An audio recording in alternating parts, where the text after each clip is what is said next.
እሺ ዳግም ሰላም ነው? እንዴት ነህ ልደትዬ? ደህና ነህ? እሺ ልክልሻለሁ። ሜሎዲ ሰላም ነው? እግዚአብሔር ይመስገን። ሁሉ ሰላም ደህና አለ ሁሉ ሰላም፣ ሁሉ አማን።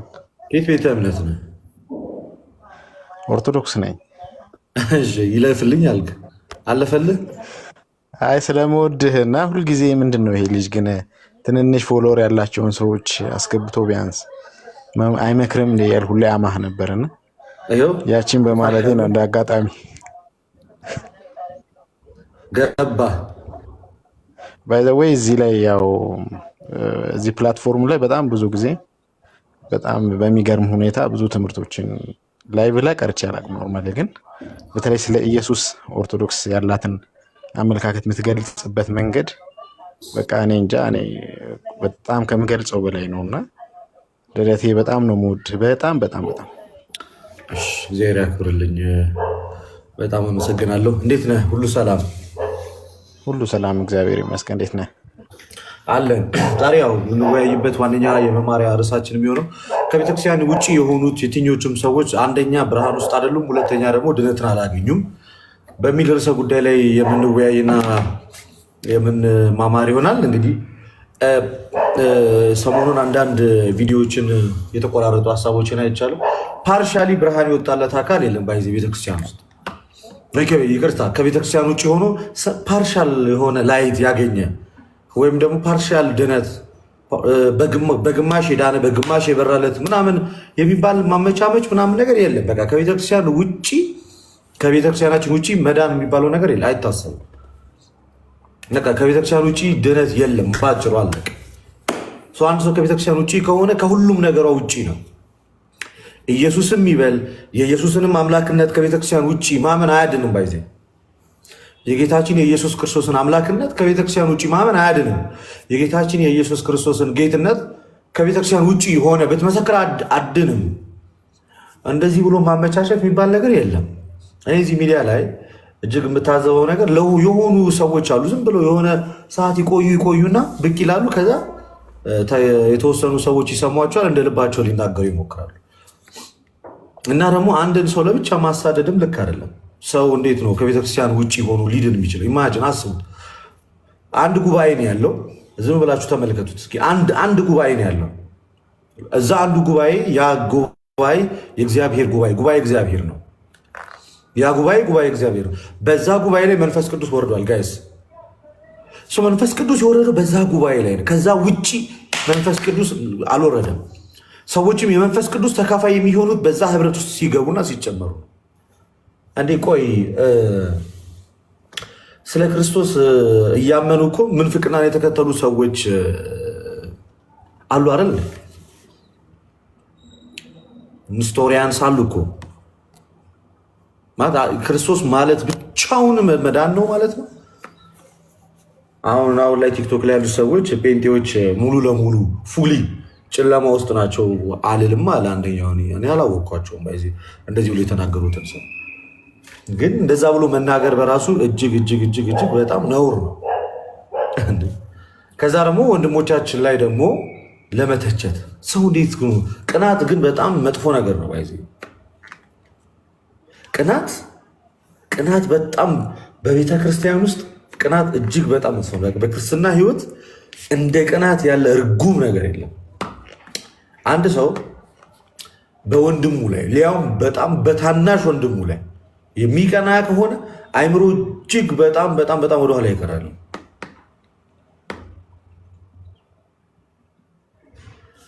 እዚህ ቤተክርስቲያን ውስጥ በፍቅር ለማረም ሰዎች ከሚሄዱት ይልቅ የሆነ አናት ነው። የሆነ ሰው ብቅ ቢል አናቱ ሰውየው ብቅ ሲል የሆነ ሰውን አናቱ እና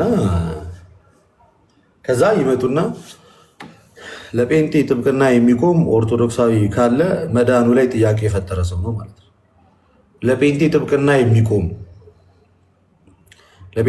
የሚቆም ሚንዋይል ደግሞ ክርስቲያን ወንድሙን አታክ የሚያደርግ ከሆነ ክርስትናው ያጠራጥራል። የዛ ሰውዬ ለጴንጤ ጥብቅና ቆሞ ኦርቶዶክሳዊ ወንድሙን ደግሞ አታክ የሚያደርግ ከሆነ ማለት ነው። ኢማጅን ለጴንጤ ጥብቅና ይቆማል፣ ግን ኦርቶዶክሳዊ ወንድሙን ደግሞ አታክ ያደርጋል።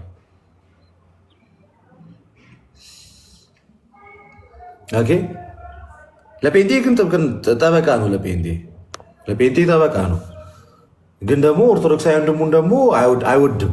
ኦርቶዶክሳዊ ወንድሙን ደግሞ አይወድም።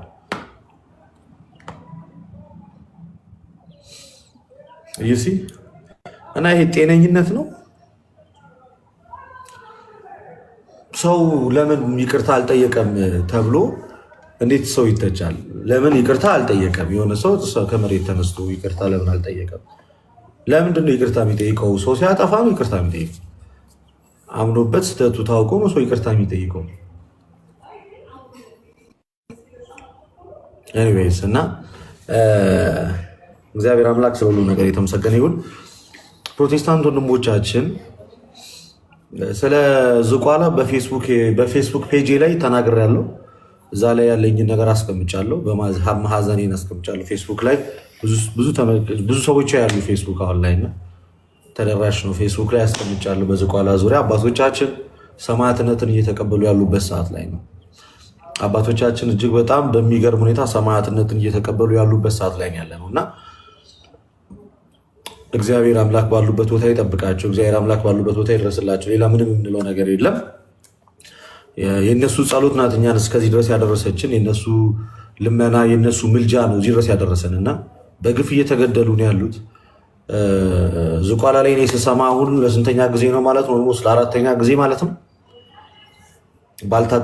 ባልታወቁ ሰዎች እዛ አካባቢ ላይ ገዳሙ ላይ እንደዚህ አይነት ነገሮች ሲደርስ አሁን ኦልሞስት ለአራተኛ ጊዜ እግዚአብሔር አምላክ የጻድቁ የአቡነ ገብረ መንፈስ ቅዱስ አምላክ የአባቶቻችን ሞት ይቀንስልን። በእውነት ኦልሞስት በየአመቱ ማለት ይቻላል ቲክቶክ ላይ ከመጣው ሰዓት ጀምሮ ዝቋላ ታርጌት ተደርጓል። ብዙ ጊዜ በጣም በርካታ አባቶቻችን እየተገደሉብን ዓለምን ንቀው የሄዱ አባቶቻችን በጣም ያሳዝናል። የእነሱ ጸሎት ናት እኛን እዚህ ደረጃ ላይ ያደረሰችን። የእነሱ ጸሎት ናት እኛን እዚህ ደረጃ ያደረሰችንና የአባቶቻችን ጸሎት አሁን የማይለየን ነፍሳቸውም እንዲሁ በአብርሃም በይስሐቅ ያዕቆብ ጌታ ኢየሱስ ነፍሳቸውን ይቀበል ነው የምንለው። ወደ ውይይታችን እንሄዳለን። ፕሮቴስታንት በጭራሽ መዳንን አላገኙም፣ መዳንንም አልተካፈሉም። ፕላስ ከቤተክርስቲያን ይሄ ደግሞ ፕሮቴስታንት መዳንን ያልተካፈሉት መዳንን ያላገኙት የመጀመሪያ ዋነኛው ምክንያታቸው ከቤተክርስቲያን ውጭ ስለሆኑ ከቤተክርስቲያን ንብረት ውጭ ናቸው። ከጌታ ቤተክርስቲያን ንብረት ውጭ ናቸው። ከዛ አንጻር ከቤተክርስቲያን የተለየ ማንኛውም ሰው ደግሞ ድነትን ያገኘ አይደለም። ድነትን አግኝቻለሁ የሚል ሰው ካለ ይመጣና ውይይታችንን እንጀምራለን ማለት ነው። ኢያሱ እዩ፣ ሰላም፣ ከየት ቤተ እምነት ነህ? ራስን አስተዋውቀን። ሰላም ናንተ። ኢያሱ እባላለሁ፣ ፕሮቴስታንት። የት ነው ህብረት የምታደርገው ወንድማችን? ሙሉ ወንጌል። ሙሉ ወንጌል። እሺ፣ እንኳን ደህና መጣ። ሙሉ ወንጌል ከተመሰረተች ስንት ዓመቷ ነው ወንድም? አላውቅም። አታውቅም? የማታውቅበት ቤተክርስቲያን ውስጥ ነው ያለኸው? አሁን ስለ ቤተክርስቲያን ነው ለማውራት ነው ወይስ ከቤተክርስቲያን ውጭ ነህና የአንተ ቸርች የስንት ዓመት ታሪክ እንዳላት እንኳን አለማወቅህ ትንሽ ግር ያሰኛል፣ ያስደንቃል። እሺ ድኛለሁ ብለን የምታምነው? በደንብ። ሰው ለመዳን ምን ማድረግ አለበት? በክርስቶስ ኢየሱስ ማመን ብቻ። በክርስቶስ ኢየሱስ ማመን ወይንስ ማመን ብቻ? ብራዘር አይ ማመን ያልኩህን በለኛ አንተ ሳትጨምር እኮ ማመን ወይንስ ማመን ብቻ? ለምሳሌ እስኪ አምስቱን ብቻዎች ንገረኝ እስኪ። የፕሮቴስታንት አምስቱን ብቻዎች ታውቃቸዋል? አማኝ መሆኔን ለመንተን አላልክም ነው ወይስ ማመን ያደርጋል? አምስቱ ብቻዎች ንገረኝ እስኪ። ምን ናቸው ይባሉት? የፕሮቴስታንት አምስቱ ብቻዎች እነማን ናቸው? እኮ እሱ አንዱ እምነት ብቻ ነው። ስለዚህ አሁን እምነት ብቻ እኮ ስንል እኮ ይኸውልህ እሱ አንድ ዶክትሪን ነው እንጂ እኮ መጽሐፍ ቅዱስ ላይ አሳይ ምናምን እንዳትለኝ። እሱ ዶክትሪን ነው። ገና ለገና እየሰጋህ ነው የምታወራው እንዴ? መጽሐፍ ቅዱስ ላይ እምነት ብቻ የሚለውን እንዳታሳይ እንዳትለኝ ብለህ መግባት በራሱ ነገራችን ላይ እጅ ሰጥቶ ወደ ሜዳ መግባት እንደማለት ነው። እንዴት ነው ማልጠይቅህ? በደንብ አድርጌ ጠይቀህ አሁን ወደ እንትን አሁን ወደ አልዳንክም ወይ ስላልከኝ እኔ መዳኔን ለማረጋገጥ ነው። ይኸውልህ እዩዬ አንተ በአፍ ድኛለሁ ስላልክ አይደለም። መጽሐፍ ቅዱስ መዳንህን ለአንተ ምስክርነት መስጠት ይኖርበታል። ኦኬ የሚያድን ትምህርት ይዛል አልያዝክም የሚለው አንተ በአፍ 20 ጊዜ ስለ ጮክ አይደለም፣ እንመዝናለን በመጽሐፍ ቅዱስ። ኦኬ እሱ ነው ትክክለኛ አካሄድ። አሁን እምነት ብቻ የሚለውን ትምህርት ከመጽሐፍ ቅዱስ እንዳጠይቀኝ ትላለህ እንዴ? እጠይቃለሁ። ምናልባት ማለት ልደትዬ መስማት የምትፈልግ ከሆነ አሁን እኔ የምለውን ብቻ ብትል ጥሩ ነው። አንተ የምትለውን ሰው ስላለ አንተ የምትለውን አለ ምን እኮ ጨምረህ እኔ ያላልኩትን እያልክ አልጨምርብህም። አንተ የምትለው ላይ አልጨምርብህም። አንተ የምትለው ላይ ሳይሆን የምጨምርብህ ፕሮቴስታንት የሚለውን ግን እጠይቅሃለሁ። ገብቶሃል? አንተ የምትለው ላይ የአንተን ሀሳብ ትዊስት አላረግም። ሉክ የአንተን ሀሳብ ትዊስት አላረግም። ሀሳብህን ወደዛና ወደዚህ አላምታታብህም። ግን ቃሪ አንድ ቁጥር ይጻፈልኝ ነው። ኦኬ ማይ ብራዘር ና ገባሽ ምንድን መሰለህ የምጠይቅህ ምን መሰለህ፣ እምነት ብቻ ብለኛል። የመጀመሪያውን ዶክትሪን አይደለም አሳየኝ፣ የእምነት ብቻን ትምህርት መጽሐፍ ቅዱስ ውስጥ። እሺ መቼስ ቃል በቃል እንደማትለኝ ተስፋ አደርጋለሁ። ደስ ኮንሰፕቱን ንገረኝ እስኪ፣ የእምነት ብቻን ኮንሰፕት ንገረኝና ከዛ መጀመሪያ የትኛውም ነገር ሲጠየቅ ማብራሪያ ተሰጥበታለህ። ከዛ መጽሐፍ ቅዱስ ላይ ደግሞ ታሳየኛለህ። እስኪ ንገረኝ፣ እምነት ብቻ ማለት ማለት ነው? እሺ እምነት ብቻ ማለት አንድ ሰው በክርስቶስ ኢየሱስ በማመን የዘላለም ሕይወት ያገኛል ማለት ነው። ምንም አይነት ስራ ሳንጨምር። በማመን ብቻ ነው ወይንስ በማመን? ያ በማመን ብቻ የዘላለም ሕይወት ይገኛል በዚህ ነው። አንድ ሰው በክርስቶስ ኢየሱስ በማመን ብቻ የዘላለም ሕይወት ያገኛል። መጽሐፍ ቅዱስ አያደርገው እስኪ። እሺ ቃሌ እንኳን ደህና መጣህ። እንዴት ነህ? አይሰማም መሰለኝ ቃሌ።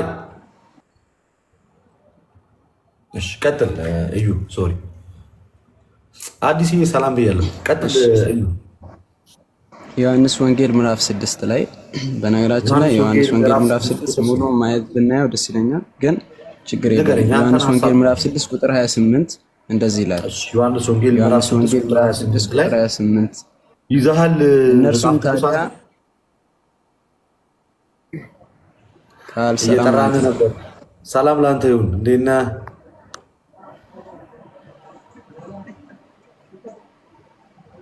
ኦኬ አይ ቲንክ ኔትወርክ ይሁን አይ ዶንት ኖ። እዩ ቀጥል። ይሰማል? ይሰማል፣ ግን እየቆየ ምናምን ነገር ነው። ኔት ያለበት ቦታ ትንሽ ኔትወርክ ያስቸግራል መሰለኝ። በስንት ጊዜ ባገኘ ልደትሻ እንዴት ነው በእናትህ? አረ እውነት ቃሪ ተወዳጅ እንዴት ነው? እንደማለም ሁሉ ሰላም አሎ። እግዚአብሔር ይመስገን። ደግሞ ድነትም ማከፋፈል ጀመረ እንዴ ልጅ? እስቲ ገብቼ ልውሰድ ካለ ብዬ ጥያቄ መልሼ ቢሆን እንዴት ነህ? አሎ ግድ የለም እስቲ ያለውን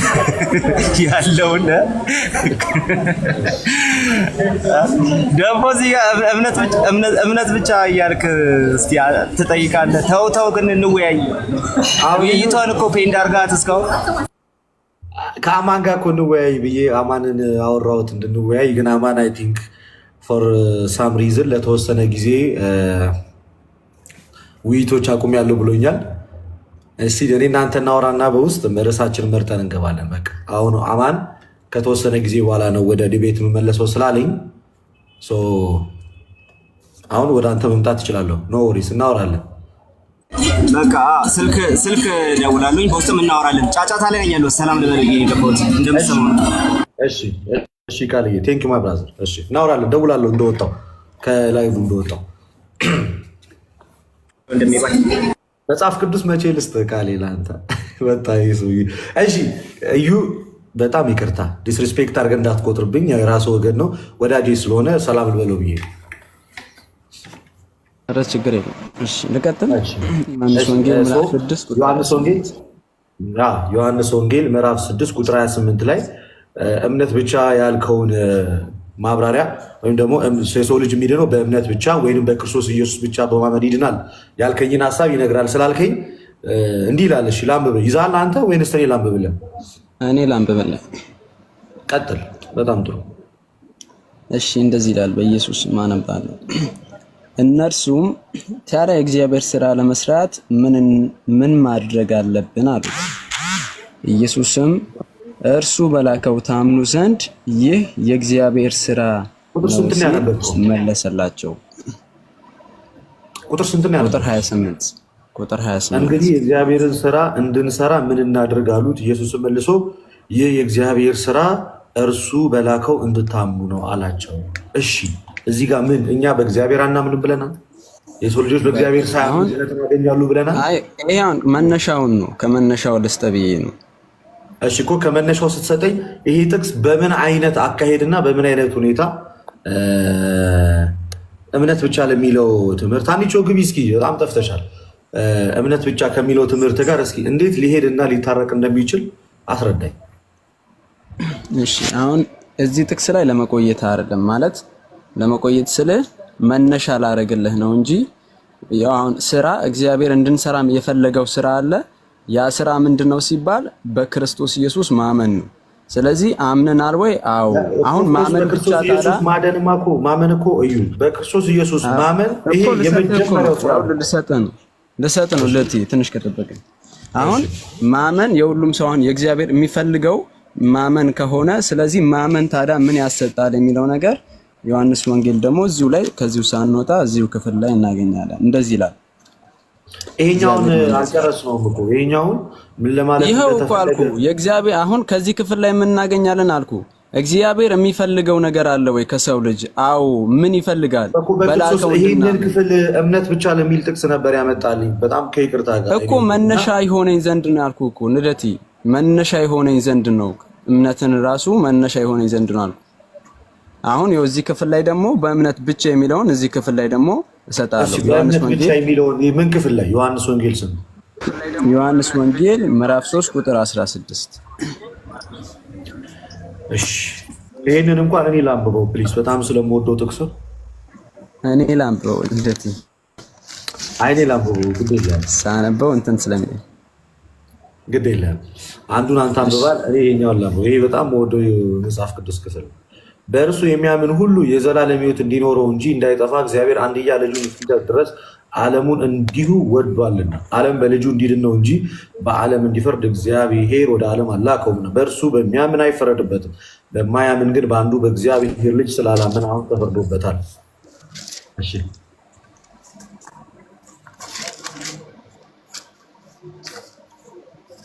አላገኘው ማማት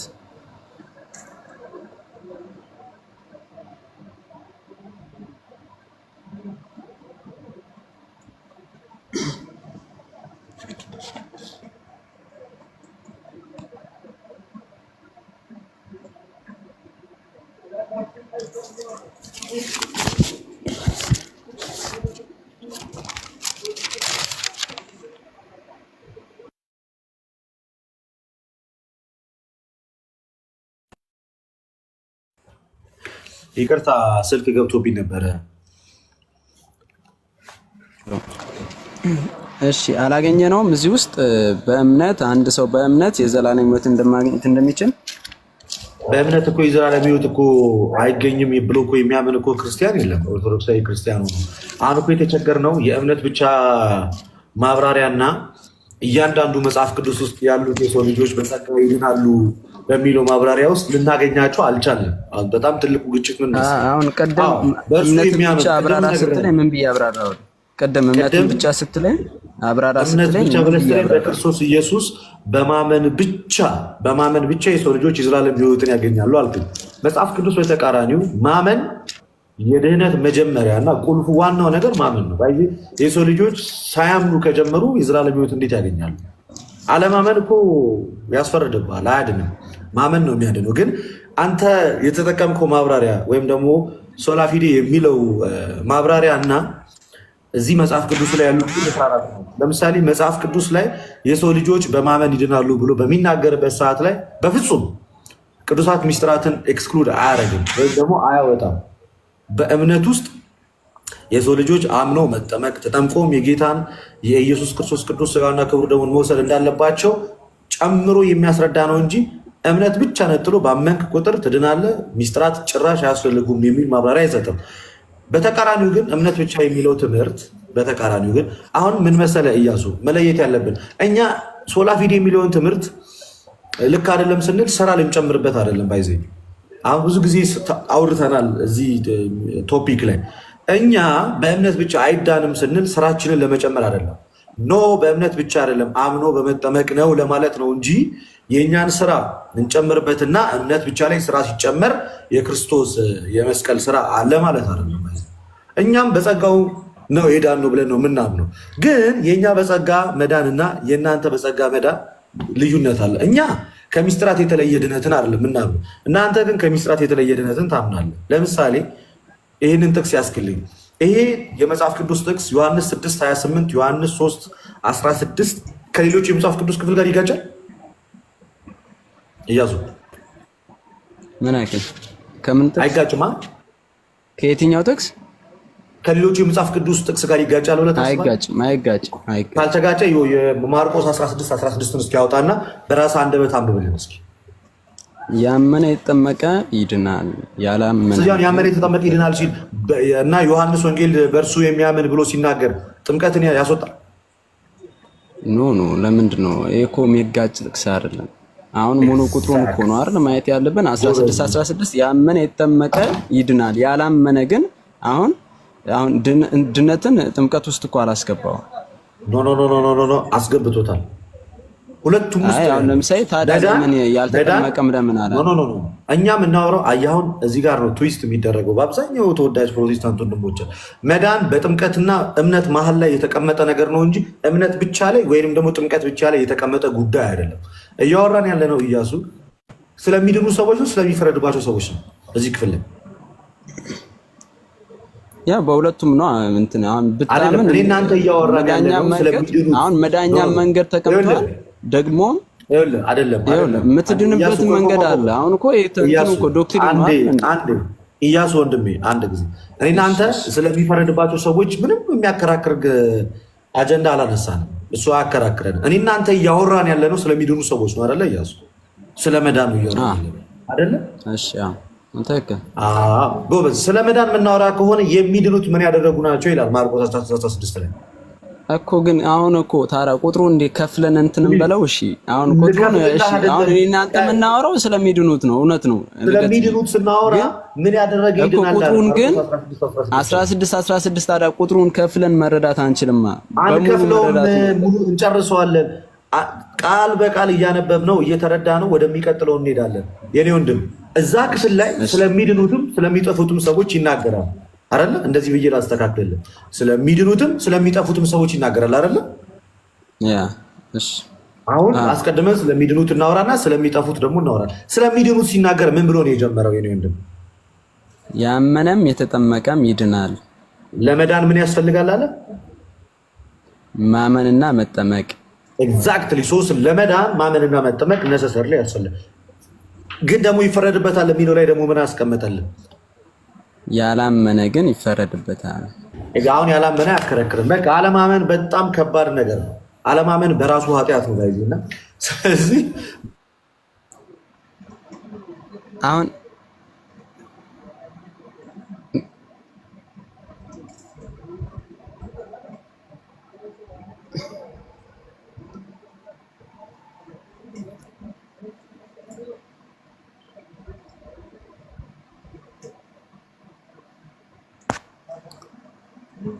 ኢየሱስ ቤቴ ካና ይቅርታ አቡሻ አንድ ቀጥልልኝ። በር ላይ ቃል ቀበል ልወጣ ነው። ኦርቶዶክስ ይቅርታ ወይ ልደት እንደምን ነህ? ሰላም ነው? እግዚአብሔር ይመስገን ደህና ነው። እግዚአብሔር ይመስገን። ከእግዚአብሔር ከአባታችን ከጌታ ከኢየሱስ ክርስቶስ ጸጋና ሰላም ለሁላችሁ ይሁን። ምን ነበር ያልከኝ ልደትዬ? በዚሁ ቶፒክ ላይ ቀጥል። አንዴ ሰው ቃል ቀበል ለወርድ ነው ከይቅርታ ጋር። መልካም እሺ።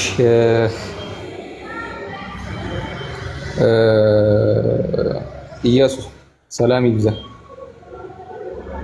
እሺ ሰላም ይብዛ። እንዴት አለ? አለን ይመስገን። እሺ የምጠይቅህ ጥያቄ አለ፣ እሱን ክሊር አድርገህ ትመልሳለህ። ተስማማ? ከዚህ ከርስ እንዳትወጣሽ። ከርሱ አልወጣም። እምነት ብቻ ፌዝ ያለውን ሶላ ፊዴ ብለህ ነው የምታምነውና በቀጥታ ይሄን እምነትህን የሚደግፍልህ ጥቅስ ማምጣት ትችላለህ። በደንብ መጽሐፍ ቅዱስ የሞላው እሱ አይደል?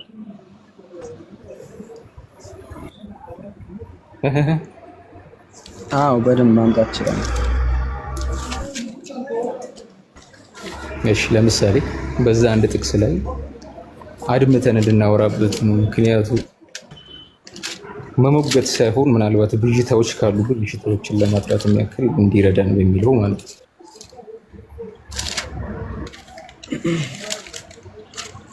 እሺ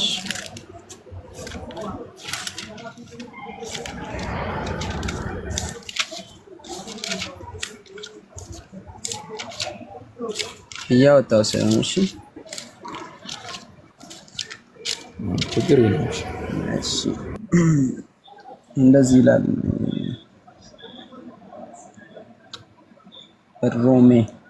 ሮሜ ምዕራፍ 3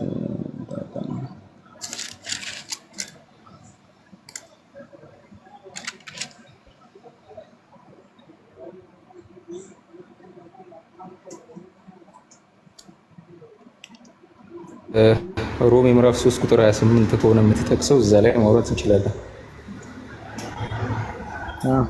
እዛ ላይ ነው የምጠቅሰው። መልካም። ሮሜ ምዕራፍ 3 ቁጥር 28 መጽሐፍ ቅዱስ በእጄ ላይ ስለሌለ ነው። እንግዲህ ሰው በሕግ ስራ ሳይሆን በእምነት እንዲጸድቅ እንቆጥራለን ይላል እና ይሄኛው እንዴት ነው እምነት ብቻ የሚለውን አስተምህሮን የሚደግፈው? ክሊር አድርጎ ነገር ይመስል ሰው በሕግ ስራ ሳይሆን በእምነት እንዲጸድቅ እንቆጥራለን ይላል ቃሉ። በስትክክል በቃ ሌላ ነገር የሚለው አስተምህሮ ከየት ነው የምታገኘው? ፕላስ ስላላረገ ፕላስ ስላላረገ ለምሳሌ ሰው ለመኖር ምግብ ያስፈልገዋል ማለት ውሃ ያስፈልገውም ማለት ነው። ፕላስ ስለሌለ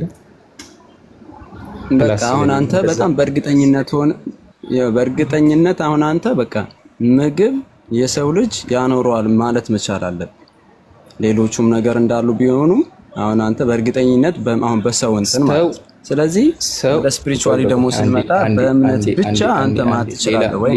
ሌሎች ኢሬሌቫንት የሆኑ ነገሮችን በኋላ ላይ ምናልባት ለማብራሪያ ልትጠቀማቸው ትችላለህ።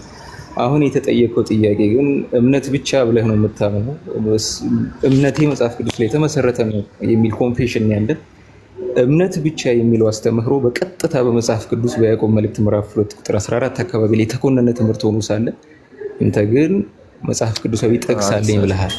እሱንም ደግሞ ሮሜ ምዕራፍ 3 ቁጥር 28 አካባቢ ጠቅሳል። በቀጥታ ጥቅሱ እንደማይደግፍ ኮንቴክስት አሳይሃለሁ። መጀመሪያ ግን ምናልባት ሮሜ ምዕራፍ 3 ቁጥር 28 የተነሳነበት እምነት ብቻ ስንል አይ ኖ ቆይ አንድ ቶፒክ እንትናችን አንጨረስኩ ይቅርታ ጋር ማለት ነው ስላልጨረስኩ ብቻ ስንል ምን የሚለው ነገር ያዝልኝ። አቤት ስራ አያስፈልግም ወደ ማለት እየሄድክ ነው። ለዛ ነው አሁን እንደዛ እምነት ብቻ ስለ ስራ አያስፈልግም የምልህ መስሎኝ። ስራ ለምንድን ነው የሚያስፈልገው? ለመዳን ነው።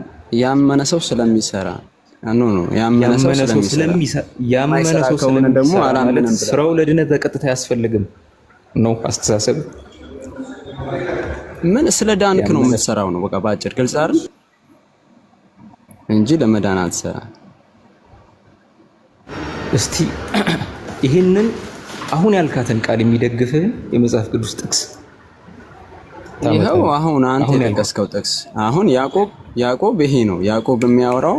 ያዕቆብ መጽሐፍ ላይ ያለው እምነት ያለ ስራ ሙት ነው ማለት አንድ ሰው አምኛለሁ ብሎ እንደፈለገ መሆን የሚፈልግ ከሆነ ሙት ነው እሱ ምንም አይሰራም እያለ ነው። ባጭር ምን ማለት ነው? አንድ ሰው ያመነ ሰው ይሰራል። ስራ የማይሰራ አማኝ አይደለም። በያዕቆብ መልእክት ምዕራፍ 2 ቁጥር 14 አካባቢ ወይም ደግሞ የያዕቆብ መልእክት ምዕራፍ 2 ከቁጥር 14 እስከ መጨረሻ አካባቢ ላይ የተኮነነው የእምነት አለመኖር ነው የስራ አለመኖር ነው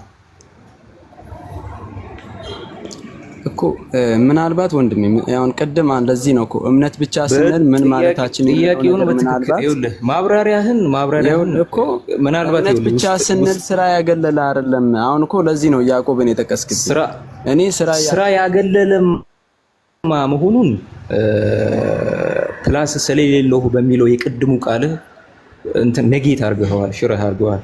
ይሄ ቃል ይሄ እምነት ከመጽሐፍ ቅዱስ ጋር ኮንሲስተንት እንዳልሆነና ይልቁንም የሚያስከው እምነት ታውቃለህ፣ ባይዘው የአጋንንት እምነት ተብሎ እንደተነገረ ይሄ እምነት አልተባለም። ዲሞኒክ ፌስ ተብሎ የተነገረለት አልተባለም።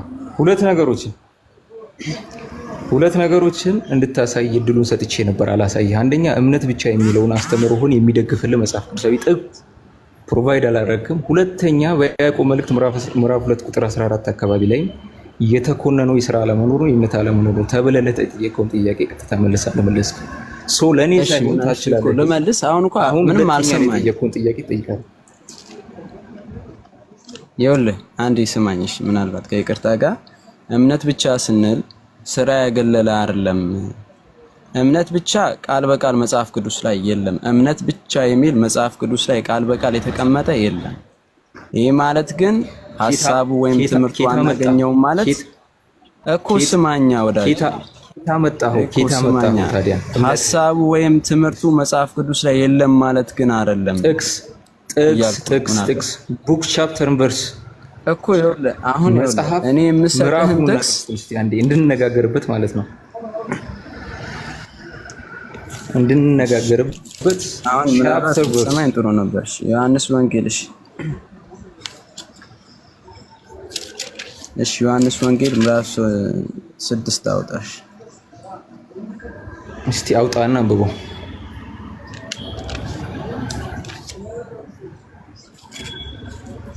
ያው ምናልባት ለማስታወስ ያህል ኢየሱስን ምን እናድርግ አንተ ምን የተለየ ነገር አለ ምናምን ብለውት ሰዎች ጠይቀውት የመለሰላቸው ወይም ኢየሱስ የነገራቸው ነገር ነው። ቁጥር 28 እንደዚህ ይላል።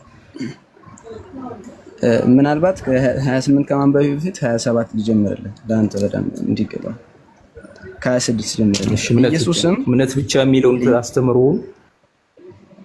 እኮ ላነበል። ኢየሱስም እንዲህ ሲል መለሰላቸው፣ እውነት እላችኋለሁ የምትፈልጉኝ እንጀራ ስለበላችሁና ስለጠገባችሁ እንጂ ታምራዊ ምልክቶችን ስላያችሁ አይደለም።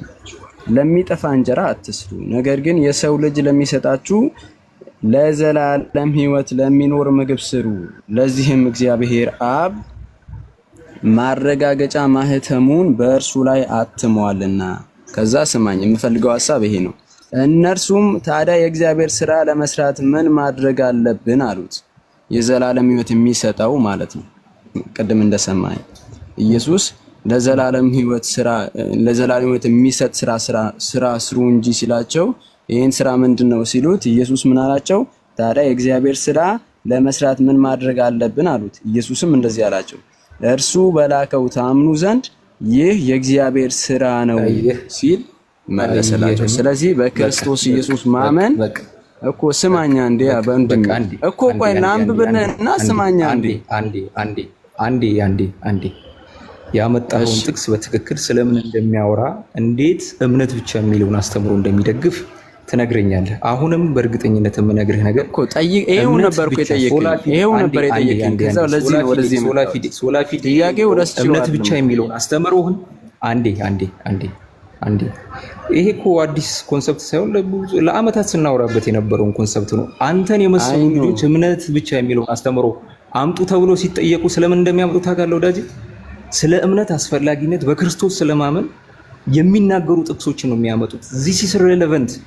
የተጠየቀው ጥያቄ ኤክስፕሊሲትሊ እምነት ብቻ ያድናል የሚለውን እምነትን ፕሮቫይድ እንድታደርግ ነበር። አሁንም ግን በክርስቶስ ስለማመን በልጁ ስለማመን የሚያወሩ ጥቅሶችን ነው የምታመጣው። እንዴት ነው ይሄ እምነት ብቻ የሚለውን አስተምሮህን የሚደግፉት?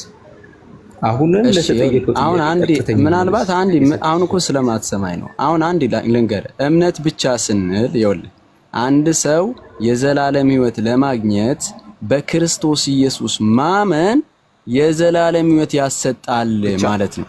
ይኸውልህ በክርስቶስ ኢየሱስ ማመን እምነት ብቻ የሚለውን እኮ እያስረዳው ነው። ብቻ ታመጣብኛለህ። እምነት ብቻ የሚለውን ኧረ አንዴ ስማኝ እኮ አንዴ ስማኝ። ጥያቄን ሰምቼ ሳወራ የማታዳምጠው በነገራችን ላይ በስትክክል የማታዳምጠው አንተ ነህ። ምክንያቱም የቀደሙ ትራሽ አርጊመንቶችን ነው የምታመጣው። ለዛ ነው ማስቆምህ። እምነት ብቻ አንተ አልተመቸህም ማለት እኮ አንዳንዴ እኮ መስማት ዲፋይን አድርጌ ነው የጀመርኩት። የክርስትናው አስተምህሮ ተመልከት።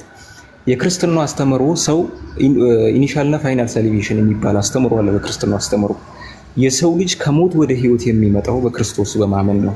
ነገር ግን በክርስቶስ በማመን ሂደት ውስጥ መልካም ስራን እየሰራ ፋይናል ሳሊቬሽን ላይ ይደርሳል። ወይም ደግሞ ቅዱስ ጳውሎስ እንደተናገረው መዳናችሁን ፈጽሙ ተብሎ እንደተናገረው ሰው እምነትን ከመልካም ስራ ጋር አስተባብሮ መኖር ስላለበት የሚናገሩ ብዙ ጥቅሶች አሉ።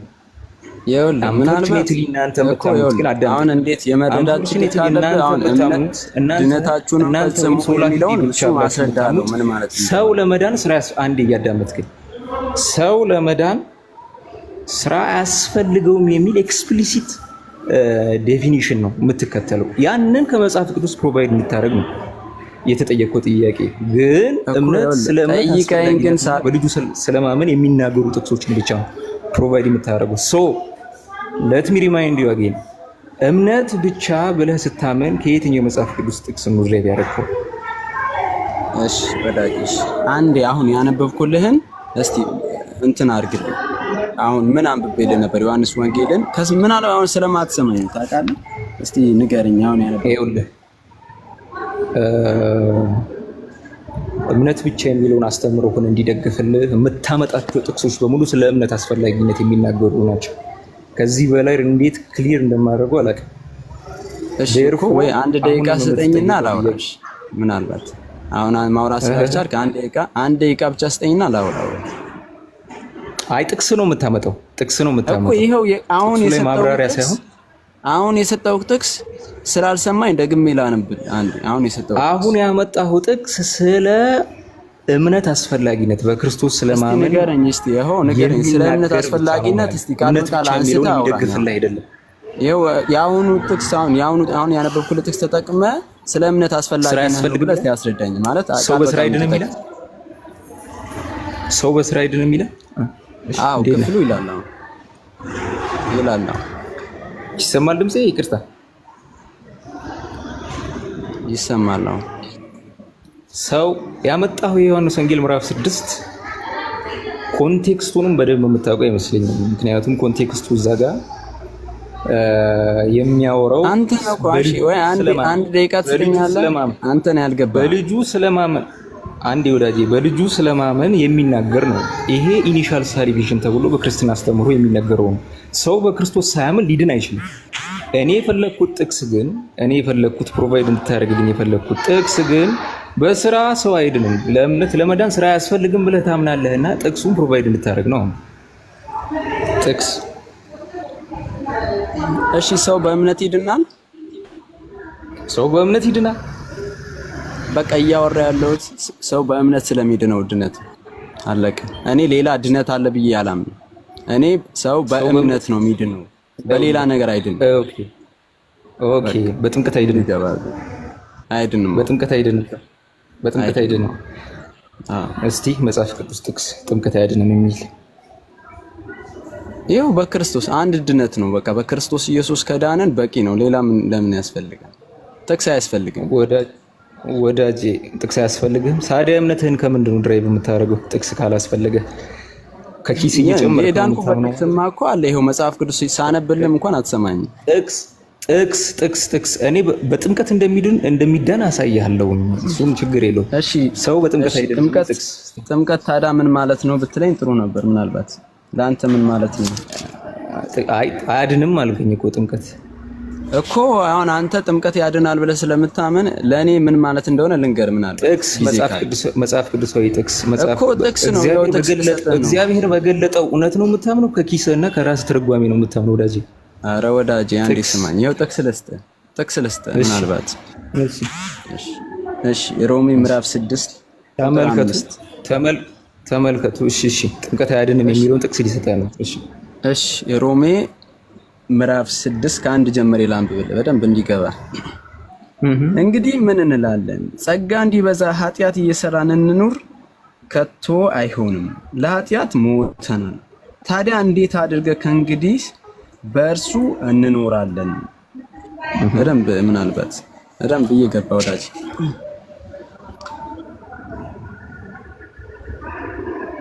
ከክርስቶስ ኢየሱስ ጋር አንድ እንሆን የተጠመቀን ከሞቱ ጋር አንድ እንሆን ዘንድ እንደ ተጠመቀን አታውቁምን? ምን ማለት ነው? የተጠመቅነው ከክርስቶስ ኢየሱስ ጋር አንድ ለመሆን ነው። አንድ ስማ ልጨርስልህ። አንዴ ጨረስከው። አይ የሆነች ፖይንቷን ይዘህልኝ እንድትሄድ ነው። ከክርስቶስ ጋር አንድ እንሆን ልጨርስልና ስጨርስ ታወራለህ። አሁን እየረሳ ነው። አንዴ መጽሐፉን እንዳንረሳው አንዴ ላንብበው። መጽሐፉን ያነበብኩት እንዳትረሳው። ማብራሪያ ሳይሆን እንድትሰጥ የገባኸው ለማብራራት አይደለም። አንዴ አንብቤ ልጨርስ። የእምነትህን ፋውንዴሽን እንድትናገር ነው። አንዴ እኮ ተናገርክ። ከአንድ ደቂቃ በላይ ኦፍ ኮርስ ሰጥቻለሁ። አልተናገርኩም እኮ እያነበብኩ ነው። አንዴ በደንብ አድምጣችኋል። ጥምቀት አያድንም ለሚለው ጥምቀት ያድናል የሚለውን የቅዱስ ጳውሎስን መለኮታዊ ቃል አመጣ። ሮሜ ምዕራፍ 6 ቁጥር 5። እሺ ከክርስቶስ ኢየሱስ ጋር አንድ እንሆን ዘንድ የተጠመቅን ሁላችን ከሞቱ ጋር አንድ እንድንሆን ዘንድ እንደተጠመቅን አታውቁምን ይላል። ከክርስቶስ ሞት ጋር የምንጠመቀው የምንሞተው በምንድን ነው ወዳጅ? በጥቅሱ መሰረት። እሺ ይሄው በጥቅሱ መሰረት ጥያቄውን መልስ። በጥቅሱ መሰረት እና እየመለስኩ ሁሉ ነው። ኧረ እባክህ ተውኝ። በጥምቀት ከክርስቶስ ጋር ምን እንሆናለን? አንድ እንሆናለን። እሺ በጣም ጥሩ። አንድ እንሆናለን። ከክርስቶስ ጋር በጥምቀት አንድ ሳትሆን አላለቀም። ልቀጥልልህ ወዳጅ፣ አንድ ደቂቃ ስጠኝ። ወዳጅ ሐሳቡ ሳይሆን የጠየቅኩህን ጥያቄ እየመለስክ መስሎኝ። ለምንድን ነው እኮ ይኸውልህ፣ በሞቱ አንድ እንሆናለን። ስንጠመቅ በሞቱ አንድ እንሆናለን። ከዛ ስንነሳ ደግሞ አንድ ሳትሆን ድነት አለ። በሞቱ አንድ ሳትሆን ድነት አለ በጥምቀት አማካኝነት እኮ ልጨርስልህ ሐሳቡን። እኔ እኮ ላውራ አላልኩም፣ አንብቤ ልጨርስልህ ሐሳቡን።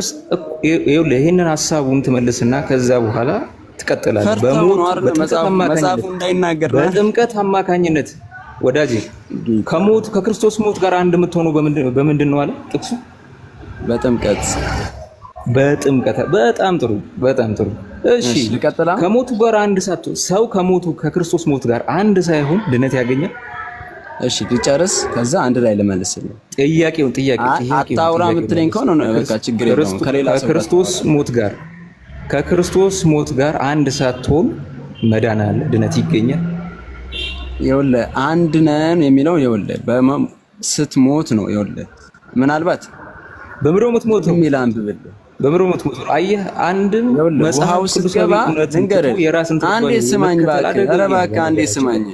ይኸውልህ የተጠየቀውን ጥያቄ ሳትመልስ ሌሎች ነገሮች እንድታወራ ስትነሳ ደግሞ መነሳትህን ከዛ በኋላ መጨረሻ ላይ ደግሞ መተባበር ነው። አየህ ጥቅሱ አይልም። ይኸውልህ አንብብልህ። መተባበር ይሄው አንብብላ። እኔ ተናግሬ ሆነ አንብብልህ። አንዴ አቁም። ጥቅሱ የሚናገረው ከክርስቶስ ሞት ጋር በጥምቀት አማካኝነት አንድ ስለመሆኑ አይደለም ወዳጅ። እሺ ተባረክ። በቃ ቴንክ ዩ። አንድ ስለመሆኑ አይደለም ተወያዩ። እሺ አመሰግናለሁ። በጣም ነው የምትችለው፣ በጣም ነው አዋቂ ነህ። ተባረክ። ሌሎች ነገሮችን እሱን ባታወራ ነው በጣም የተሻለ የሚሆነው። ጥያቄውን የመመለስ ፍላጎትም አቅምም ስለሌለህ ነው እንደዚህ የምታወራውና ትርጓሚዎችን ከኪስ ስለመጨመር አደጋ ይሄዳል። ነገራችን ላይ ኢየሱስ እውነቱን ይግለጽ፣ መንፈስ ቅዱስ ወደ እውነት ይምራ። ተባረክ። ሚውተር ጉዳጅ ሚውተር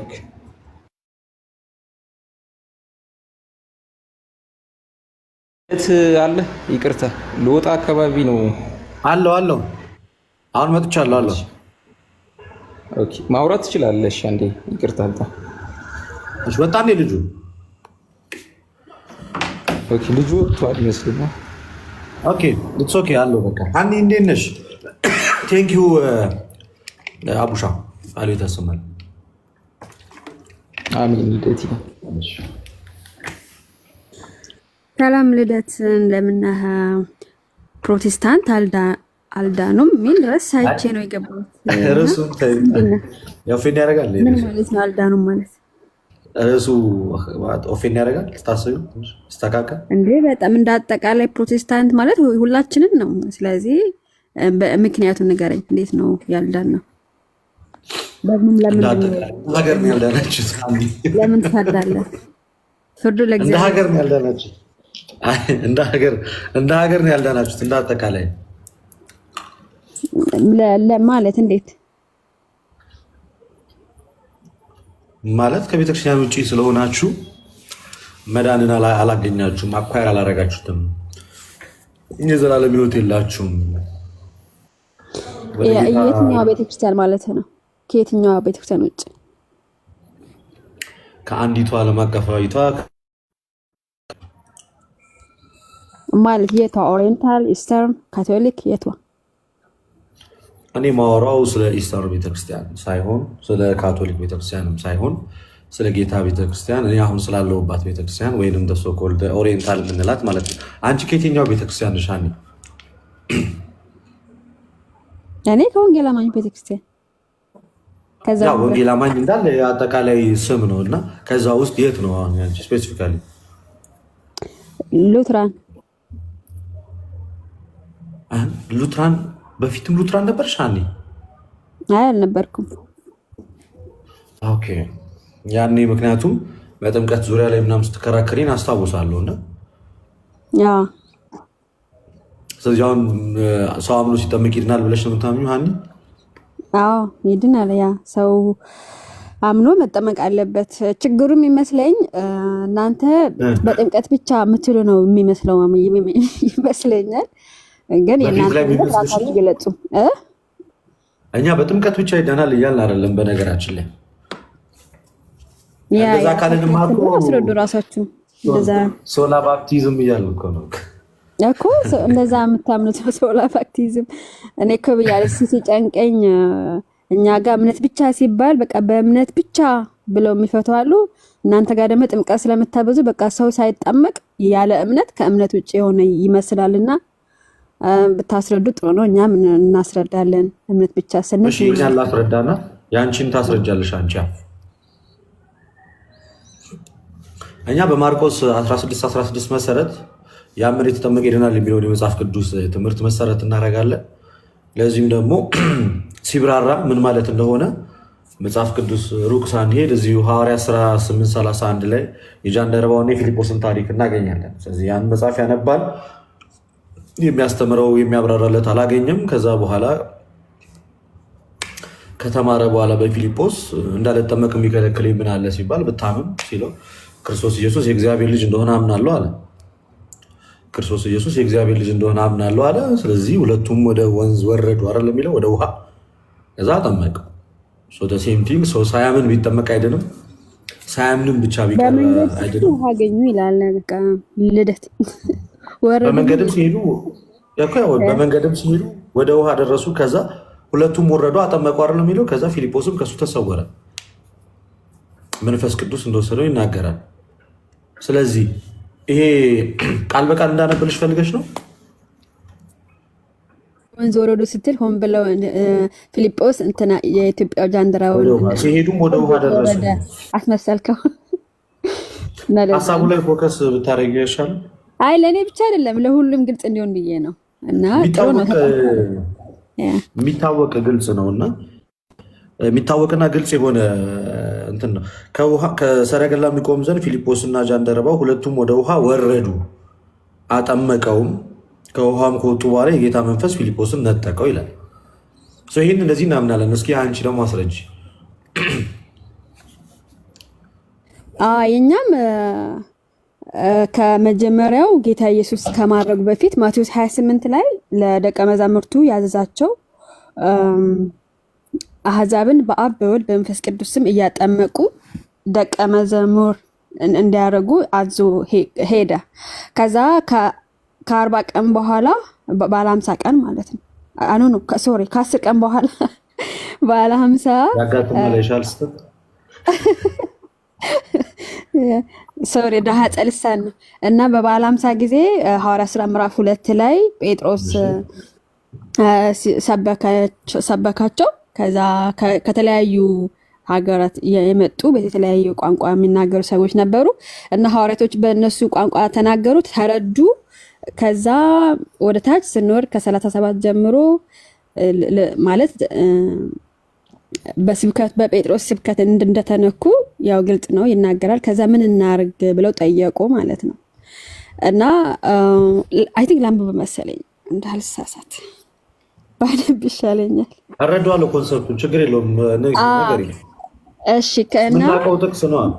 አሁን እዚህ ጋር የሆነ ለመበሻሸቅ የቃላት ስህተቶችን ከኔ ወይም ከአንቺ ለመያዝ አይደለም እዚህ ጋር የተቀመጠ የምትናገሪው ክፍል ይገባኛል። ሐዋርያት ሥራ 2:37-38 ያለውን ሀሳብ ነው። በጴጥሮስ ስብከት ወንድሞች ወይ ምን እናድርግ ያሉትን ሀሳብ አለ ያነሳሽ ያለሽው። ልክ ነው።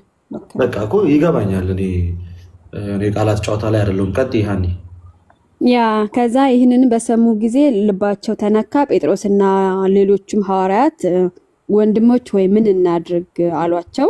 ከዛ ጴጥሮስ ምንድን ያላቸው? ጴጥሮስም ንስሐ ግቡ፣ ኃጢአታችሁም ይሰረይ ዘንድ እያንዳንዳችሁ በኢየሱስ ክርስቶስ ስም ተጠመቁ፣ የመንፈስ ቅዱስም ስጦታ ታገኛላችሁ እንዳለው ኃጢአታችሁ ይሰረይ ዘንድ በኢየሱስ ክርስቶስ ተጠመቁ ነው ያለው ጴጥሮስ ማለት ነው። ስለዚህ ያ ስብከቱ ልባቸው ከነካ በኋላ እነሱ ማድረግ ያለባቸው ጴጥሮስ እንናገሯቸው። ስለዚህ በዚህ መሰረት ሰው አምኖ መጠመቅ አለበት የኃጢአት ይቅርታ እንዲያገኝ ማለት ነው። ጌታ ባዘዘቸው መሰረት ማለት ነው። እና እንደዛ ነው። ቅድም ተነስተዋል። እንትን ማርቆስም ያመነ የተጠመቀ ይድናል፣ ያላመነ ግን ይፈረድበታል። ብዙ አሉ በነገራችን ላይ እና ጥምቀት ከድህነት የተነጠለ አይደለም ለማለት ነው። ከእምነት ብቻ ስንል እምነት ብቻ ከጥምቀት ውጭ ከምስጢራትን ያገለለ እያልን አይደለም ነው እያልኩ ያለሁት። የሚሉ እንዳሉ ያው ይታወቃል። ፔንቴኮስታሎች ይላሉ እንደዛ። ጥምቀትን ያገለለ ነው በቃ ባጭሩ። ጥምቀትን ብቻ ሳይሆን ሆል ሳክርመንትን ኤክስክሉድ ያደረገ ነው ፌዝ አለውን ሲሉ እነሱ። ምክንያቱም ጥምቀት ከመዳን ጋር ግንኙነት የለውም። ሰው ከዳነ በኋላ ነው ወደ ጥምቀትም ሆነ ወደ ጌታ እራት የሚሄደው እንጂ ለመዳን የሚያደርጋቸው ሚስጥራቶች አይደሉም ብሎ የሚታመን ስላል እሱ ሌላ ጉዳይ ነው። እሱና ወደ ጎን እናድርገውና በህፃናት ጥምቀት ስታምኛለሽ አይደለ? ሉትራን እስከሆንሽ ድረስ ያው ሉትራን በህፃናት ጥምቀትም ስለሚያምኑ እንደውም ህፃናት ጥምቀት እኛ ከእናንተ በደንብ ነው። እንደውም እናንተ ለህፃናት ስታጠምቁ ለኃጢአት ስርየት ብላችሁ ነው የምታጠምቁት። ጠይቄ ለሆኑ ሰዎች ስም አልበስ እንዲህ እናድርግ ሀኒ በህፃናት ጥምቀት ላይ ያላችሁን እምነት ነገር፣ እኔ ደግሞ በህፃናት ጥምቀት ላይ ያለንን እምነት እነግርሻለሁ። ኦኬ በቃ እኛ እንደ ሉትራን ምናምን አውጥቼ ማንበብ እችላለሁ። ህፃናት ላይ ለኃጢአት ስርየት ህፃናትም ሲጠመቁ ለኃጢአት ስርየት ጥቅሶችን እያወጣሽ አሁን ይቅርታ፣ ይሄኛው ቶፒክ እንዲያ ነው እንዲህ ነው እንድንለው ሳይሆን ጥቅሶችን ስትፈልጊ እያነበብሽ ለህፃናት ጥምቀት ማስረጃ የሚሆኑ ጥቅሶችን እየነገርሽን እኔም ደግሞ በራሴ ሰዓት ሳስረዳ እንደዛ አደርጋለሁ። እንደዛ እያደረግሽ አስረጅ። ከፈለግሽ እኔም አነብልሻለሁ የምትጠይቅኝን ጥቅስ። ኦኬ እናንተ ህፃናትን ስታጠምቁ በወላጅ እምነት፣ በእርግጥ እኛ ጋርም እንደሚባል የእኛን እነግርሻለሁ። ያ እኛ ህፃናትን ሲጠመቁ እንደ አጠቃላይ ለኃጢአት ስርየት ነው የምናጠምቀው ማለት ነው። እንደ ምንድን ነው እንደ ሉትራን ማለት ነው። ስለዚህ ለየትኛው ኃጢአታቸው ብለህ ከጠየቀኝ ከኦሪጂናል ሲን ማለት ነው። እናንተ ግን ህፃናት ኦሪጂናል ሲን አላቸው እኮ ስለማታምኑ አንተ አስረዳኝና ቆይ ጥያቄ ጠይቀ የኒቅያን የሃይማኖት ክሬድ መግለጫ ስለ አንዲት ጥምቀት የሚያወራውን ማለት ለኃጢአት ስርየት ስለምትሆነ ስለ አንዲት ጥምቀት እሱን ህፃናትን ይመለከታል የኒቅያን ነው ወይስ ለአዋቂዎች ነው? እሱን እስኪ ንገረኝ። እሺ፣ ስለዚህ እናንተ በማን እምነት ነው ግን የምታጠምቋቸው? በመጀመሪያ ደረጃ በእናት በአባት እምነት የሚል አለ። እሱን አላነበብኩትም ግን እንዳለ ሰምቻለሁ። እንደኛ ግን በቃ ለኃጢአት ስርየት ነው። ለህፃኑም አዋቂውም ሲጠመቅ ለኃጢአት ስርየት ነው ብለን የምናጠምቀው። እርግጥ ነው አባት እናት አምነው ነው ወደ ጥምቀት ልጁ እንዲጠመቅ የሚያመጣው። ግን ያ ውሃ ብቻ አይደለም፣ ከእግዚአብሔር ቃል ጋር የተዋሃደው ውሃው ያ ቅዱስ ውሃው ማለት ነው። እሱ ሲጠመቁት በህፃኑ ላይ እምነትን ይፈጥራል። እንደዛ ነው ምናምን ማለት ህፃናት ያምናሉ ብለን ነው ምናምን ነው። ኦኬ የእኛን ደግሞ ላስረዳ። እንደዚህ ደስ ይላል። በጣም ደስ የሚል ለውጥ ነው እውነቱን ለመናገር። ከዚህ በፊት ከአንዲ ጋር ስንከራከር በፔንቴኮስታሊዝም ኮንቴክስት ነው የምንከራከሩ የነበረው። ጭራሽ ጥምቀት ለኃጢአት ስርየትም እኔ እና ደግሞ የህፃናት ጥምቀትን በዚህ ልክ ማመንሽ በራሱ በጣም ደስ የሚል ነገር ነው። ደስ ይላል። እንዲህ አይነት ነገሮችን አፕሪሼት ማድረግ ተገቢ ነው። የእኛ እምነት ምንድን ነው? በህፃናት ጥምቀት ዙሪያ ላይ እንግዲህ አፖስቶሊክ ክሪዱ የአባቶቻችን የእምነት መግለጫ ላይ ለኃጢአት ስርየት በሚሆን በአንዲት ጥምቀት እናምናለን ይላል። ኦፍኮርስ እናምናለን። ግን አጠቃላይ የጥምቀት ኮንሰፕት የኃጢአት ስርየት ብቻ ነው ወይ? የኃጢአት ስርየትን ብቻ አሁን ህፃናት ኃጢአትን ኮሚት አያደርጉም ወይም አይሰሩም። ኃጢአትን አይሰሩም። ስለዚህ ኃጢአትን ካልሰሩ ጥምቀቱና ለህፃናቱ ታዲያ እንዴት ነው? ኦርቶዶክሳውያን እኛ ኦሪጂናል ሲን ይተላለፋል ብለን አናምንም። የውርስ ኃጢአት ከሌለ ኢማጅን ህፃናት ደግሞ ኃጢአት የማይሰሩ ከሆነ ህፃናትን የምናጠምቃቸው ታዲያ ለምን ምክንያት ምን እንዲያገኙ ይጠመቃሉ? ህፃናት ምን እንዲያገኙ ይጠመቃሉ? ለዚህ መልሳለን። የስ ባጭሩ በጣም ደስ ከሚለው ትምህርት ጥምቀት በጣም መጽሐፍ ቅዱስ ላይ በጣም ፕሌንቲ ኦፍ እንትኖች አሉ፣ ማብራሪያዎች አሉት፣ ብዙ ነገሮች አሉት። ከዛ ውስጥ አንደኛው የመጀመሪያው ጥምቀት የሰው ልጅ በጥምቀት የሚያገኝ የመጀመሪያው ነገር የኃጢአት ስርየት ነው። የኃጢአት ስርየትን ያገኛል። አዲስ ህይወትን ይለብሳል። ከአዳማዊነት ወደ ክርስቶሳዊነት ይመጣል። ክርስቶስ ኢየሱስን ይለብሳል። ልጅነትን ያገኛል። ዳግም ይወለዳል። የኃጢአት ስርየት ያገኛል። ወደ ጌታ ቤተክርስቲያን ይጨመራል። የክርስቶስ አካል ይሆናል። ክርስቶስን ይለብሳል። ለአዲስ ልደት በሚሆን መታጠብ፣ በመንፈስ ቅዱስን መታደስ ከአሮጌው ማንነት ይታደሳል። እኛ ህፃናት ውርስ ኃጢአት የለባቸውም፣ ኃጢአትም አልሰሩም። ግን አሮጌው የአዳም ማንነት ግን አላቸው። which is the fallen nature የወደቀውን የአዳምን ስጋ ነው የያዙት ህፃናት። የወደቀውን የአዳምን ስጋ ነው የያዙት ህፃናት ፎልን ኔቸር የምንለው ቀጥታ የአዳም ኃጢአት ማንኛውም ሰው ውስጥ አልተዋሃለም። ግን ከአዳም ይሆን ሁላችንም የወደቀውን ስጋ ይዘን ነው እኛ የምንሄደው። የወደቀውን ስጋ መታደስ የሚፈልገውን አንድ መክበር የሚፈልገውን ከውድቀት መነሳት የሚያስፈልገውን የተራቆተውን ስጋ ነው የያዝነው።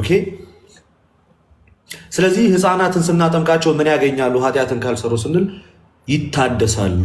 ቲቶ 3:5 ላይ ለአዲስ ልደት በሚሆን መታጠብ በመንፈስ ቅዱስ መታደስ አዳነን እንጂ ከኛ ስራ አይደለም እንዲል ህፃናት በጥምቀት ከአዳማዊነት ወደ ክርስቶሳዊነት ይመጣሉ። ከራቁትነት ክርስቶስን ወደ መልበስ ገላትያ 3:27 ላይ ተመክኑላችን ክርስቶስ ኢየሱስን ለብሰናል የሚለው ፓርት ሰዎች ክርስቶስን ይለብሳሉ፣ ይታደሳሉ አልኩኝ። ዳግም ውልደትን ያገኛሉ። የመጀመሪያ ውልደታቸው አዳማዊ ነው በአዳም በኩል። ሁለተኛው ውልደታቸው ከጥምቀት ደግሞ በአብ በወልድ በመንፈስ ቅዱስም ሲጠመቁ ክርስቶሳዊነትን ወይም ደግሞ ዳግም ልጅነትን ያገኛሉ ማለት ነው። ሌላኛው ያልጠቀስኩት ነገር ደግሞ አዲስ ህይወትን ያገኛሉ። ህፃናት በሚጠመቁ ሰዓት ላይ አዲስ ህይወትን ያገኛሉ። በመጨረሻም ደግሞ ወደ ጌታ ቤተክርስቲያን ይጨመራሉ። ወደ ፍቅሩ ልጅ መንግስት ይፈልሳሉ ማለት በጥምቀት።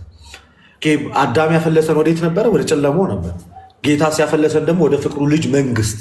ስለዚህ ወደዛ ይመጣሉ። ይሄ ቆላስይስ ምዕራፍ 1 ቁጥር 13 ጀምሮ ያለው ሀሳብን ይህንን የሚናገር ነው። ህፃናት ኃጢአት ባይወርሱም ኃጢአት ባያደርጉም በጥምቀት ግን እነዚህ ነገሮችን ያገኛሉ። ዮሐንስ 3:5 ዳግም ልደት፣ ገላትያ 3:27 ክርስቶስን መልበስ፣ ሮሜ ምዕራፍ 6 ከቁጥር 3 ጀምሮ እስከ 5 ድረስ ያለው ከክርስቶስ ጋር በሚቀበሩ ሰዓት ላይ ከጌታ ኢየሱስ ሞትና ትንሣኤ ጋር አንድ ይሆናሉ፣ አዲስ ህይወትን ያገኛሉ። እንደገና ቲቶ 3:5 ላይ ደግሞ ሰው ይታደሳሉ እና አንደኛ ቆሮንቶስ ምዕራፍ 12 ከቁጥር 13 ጀምሮ ያለው ሀሳብ ላይ ደግሞ ወደ ክርስቶስ ኢየሱስ አካልነት ይጨመራሉ። ህፃናት በጥምቀት ይህንን ሁሉ ነገር ያገኛሉ ኤክሰፕት ለኃጢአት ስርየት። የእንትኑን አላነሳሁትም ይመስለኛል፣ የአፖስቶሊክ ክሪዱ ነው። አፖስቶሊክ ክሪድ ላይ ያለው ጥቅስ ለኃጢአት ስርየት በሚሆን አንዲት ጥምቀት እናምናለን የሚለው ነሰሰርሊ ስለ ጥምቀት የእምነት መግለጫችን ላይ ኃጢአት ስርየት የምትለውን ብቻ ነው ያስገባው። ግን የምርም ኃጢአት ስርየትን ብቻ ነው ጥምቀት የሚሰጡ ነው አይደለም። ሌሎችም በርካታ ዝርዝር ሀሳቦች አሉ። ግን የተጠቀሰው በዋነኝነት ሜንሊ በደንብ ሁሉንም ያካትታል ተብሎ የተጠቀሰው የኃጢአት ስርየት ነው። ያቺ የኃጢአት ስርየት የምትለው ህፃናትን አያካትትም። ግን የጥምቀት ስራ ደግሞ የኃጢአት ስርየት ብቻ ደግሞ አይደለም። የጥምቀት ስራው የኃጢአት ስርየት ብቻ አይደለም። ክርስቶስን እንዲለብሱ አዲስ ህይወት እንዲያገኙ ከአሮጌነት ወደ አዲስ ህይወት እንዲመጡም ያደርጋቸዋል። ያኛው ክፍል ኃጢአትን ኮሚት የሚያደርጉ ሰዎች፣ ኃጢአትን የሚሰሩ እና ደግሞ የወደቀውንም ስጋ የያዙ ሰዎች ለኃጢአት ስርየት በሚሆን በአዲስ ጥምቀት። አሁን ለምሳሌ እኔ የለቀኳቸው ቪዲዮዎች ላይ ካያቸውን ከእስልምና የመጣ ልጅ ከእስልምና የመጡ ምንም በቃ ስር መሰረታቸው ሙስሊም የሆኑት ጥምቀቱ ክርስቶስን እንዲለብሱ ብቻ አይደለም፣ ክርስቶስ እንዲለብሱ ብቻ ነው፣ የኃጢአት ስርየትንም እንዲሰጣቸዋል። አክቹዋል ሲን የምንለውን ይሄ የድርጊት ኃጢአት የምንለው አለ አይደል? ዝሙት ሊሆን ይችላል፣ ስርቆት ሊሆን ይችላል። ምንም አይነት ኃጢአት ኮሚት ያደረጉትን ኃጢአት ወደ ቤተክርስቲያን ህብረት በሚመጡ ሰዓት ላይ ማለት ነው ሲጠመቁ ጥምቀቱ ከሱ ሁሉ ነው የሚያነጻቸው። ከዚህ ሁሉ ነገር ክርስቶስን ከመልበስ ጀምሮ ዳግም ልደትን ከማግኘት ከአዳማዊነት ወደ ጌታ መምጣት ወደ ክርስቶስ ህብረት መጨመር መዳን እኝን ነገሮች እያጠቃለለ ከሰሩት ከእያንዳንዷ ከልጅነት እስከ እውቀት ራሳቸውን አውቀው ኃጢአትን መስራት ከጀመሩባት ሰዓት አክቹዋል ሲን የሚባለው ማድረግ ከጀመሩባት ሰዓት ላይ ያለውን ሙሉ ለሙሉ ጥምቀቱ ክሊን ያደርጋቸዋል ማለት ነው። የሰሩትን ኃጢአት ሙሉ ያነሳቸዋል። ፕላስ አዳማዊ ማንነታቸውን ደግሞ አስጥሎ ክርስቶሳዊነትን ደግሞ እንዲለብሱም ያስደርጋቸዋል። የእኛ እምነት እንደዚህ ነው። ረጅም ሰዓት ወሰድኩ፣ ይቅርታ በጣም። አይ ጥሩ ነው እንዳለ ያልከውን ነገር እኔ እቀበላለሁ። በነገራችን ላይ እኛም እንደዛ ነው ምናምነው። ማለት ለምሳሌ ዮሐንስ 3:5 ላይ የሰው ልጅ ዳግም የሚወለደው ከውሃና ከመንፈስ ነው። ስለዚህ ህፃናትን ያካትታል። ሰው ስለሆኑ ህፃናቶች ብዬ ነው እና ልክ ነው። ግን ትንሽ ጥያቄ ያለኝ በእርግጥ እናንተ በኦሪጂናል ሲን ስለማታምኑ አውቃለሁ። እዛ ላይ ነው ጥያቄ የሚሆንብኝ። ህፃናት ለኃጢአት ስርየት ካልሆነ እንግዲህ አብዛኛው 90% ኦርቶዶክስ በህፃንነቱ ነው የተጠመቀው። የኢትዮጵያዎችን ሳወራ ማለት ነው። አሁን ለኃጢአት ስርየት ነው ብለህ እንዴት ነው የምታወራው? ማለት ስትጠመቅ በ40 ቀንህ እንደዛ ችግር የለውም። ይሄን ያህል ጥያቄ ሆኖብኝ አይደለም፣ ግን ግልጽ አይ ይሄን ያህል ጥያቄ ሆኖብኝ አይደለም። እኔ ራሴ ኦሪጂናል ሲን ላይ አሁን እንትን ነው የምለው እንጂ ብዙም ህፃናት ኃጢአተኞች ናቸው ለመቀበል ራሴ እኔ እቸገራለሁ። እና ግን ዝም ብዬ እንደማንሳት ነው ያነሳው። ሚንዋይል ሀኒቾ እስኪ ቼክ አድርጊ ይሄንን ኦሪጂናል ሲን የሚለውን ትምህርት ከመጽሐፍ ቅዱስ ላይ እዩ እና በጣም እጅግ በጣም ጥንታውያን በሆኑ አብያተ ክርስቲያናት ዘንድ ለምሳሌ ለመመልከት ሞክሪ እስኪ። አሁን ፎር ኤግዛምፕል የቅዱስ ዮሐንስ አፈወርቅን ሆሚሊ ብታይ ሮሜ ምዕራፍ 3 ላይ ያለው ሁሉ ኃጢአትን ሰርተዋል የእግዚአብሔርን ክብር ጎላቸዋል የሚልበት ፓርት ላይ ካልተሳሳትኩኝ ሮሜ 3:23 ነው አይደለ? ካልተሳሳትኩኝ ጥቅሱን እና ሁሉ ኃጢአትን ሰርተዋል እግዚአብሔርን ክብር ጎላቸዋል የሚለው ሮሜ 3:23 እና ሮሜ ምዕራፍ 5 አይደለ? ስለ እንደዚህ የሚያወራው አንዛ ክፍል ላይ ካየሽ ምን ብሎ ነው የሚነሳው? ሁሉ ኃጢአትን ምን ብለዋል? ሰርተዋል አይደል የሚለው? ሰርተዋል ማለት ይሄ ስለ አክቹዋል ሲን ነው የሚያወራው አይደል? ይሄ ክፍል አክቹዋል ሲን ነው ወይንም ደግሞ ይሄ የግብረ ኃጢአት እንለዋለን በእኛ ቤተክርስቲያን ቋንቋ የግብረ ኃጢአትን ስለመስራት ነው። እኔ ራሴ ኦሪጂናል ሲለኝ ያለኝን እንትን ልክ እንደናንተ ነው። ግን አሁን እንደ ሉትራን ደግሞ ሳምን ትንሽ እንትን አልኩኝ ማለት እንጂ በፊት ማለት ህፃን ሲወለድ ማለት ኃጢአተኛ ሆኖ ይወለዳል የሚል ነገር እኔ እዚህ ጋር እንትን ነኝ ገና ማጥናት አለብኝ። በፊት ግን ልክ እንደ ኦርቶዶክስ እንደ ኢትዮጵያ በነገራችን ላይ ግብፅ ኦርቶዶክስ ኦርዲናሪ ሲን ያምናሉ መሰለኝ እና ግን እንደ ኢትዮጵያ ነበረ የሚመቸኝ። እዚህ ላይ ብዙ አይነት እንትኖች አሉ። ግብፅ ኦርቶዶክስ ያምናሉ እውነቱን ለመናገር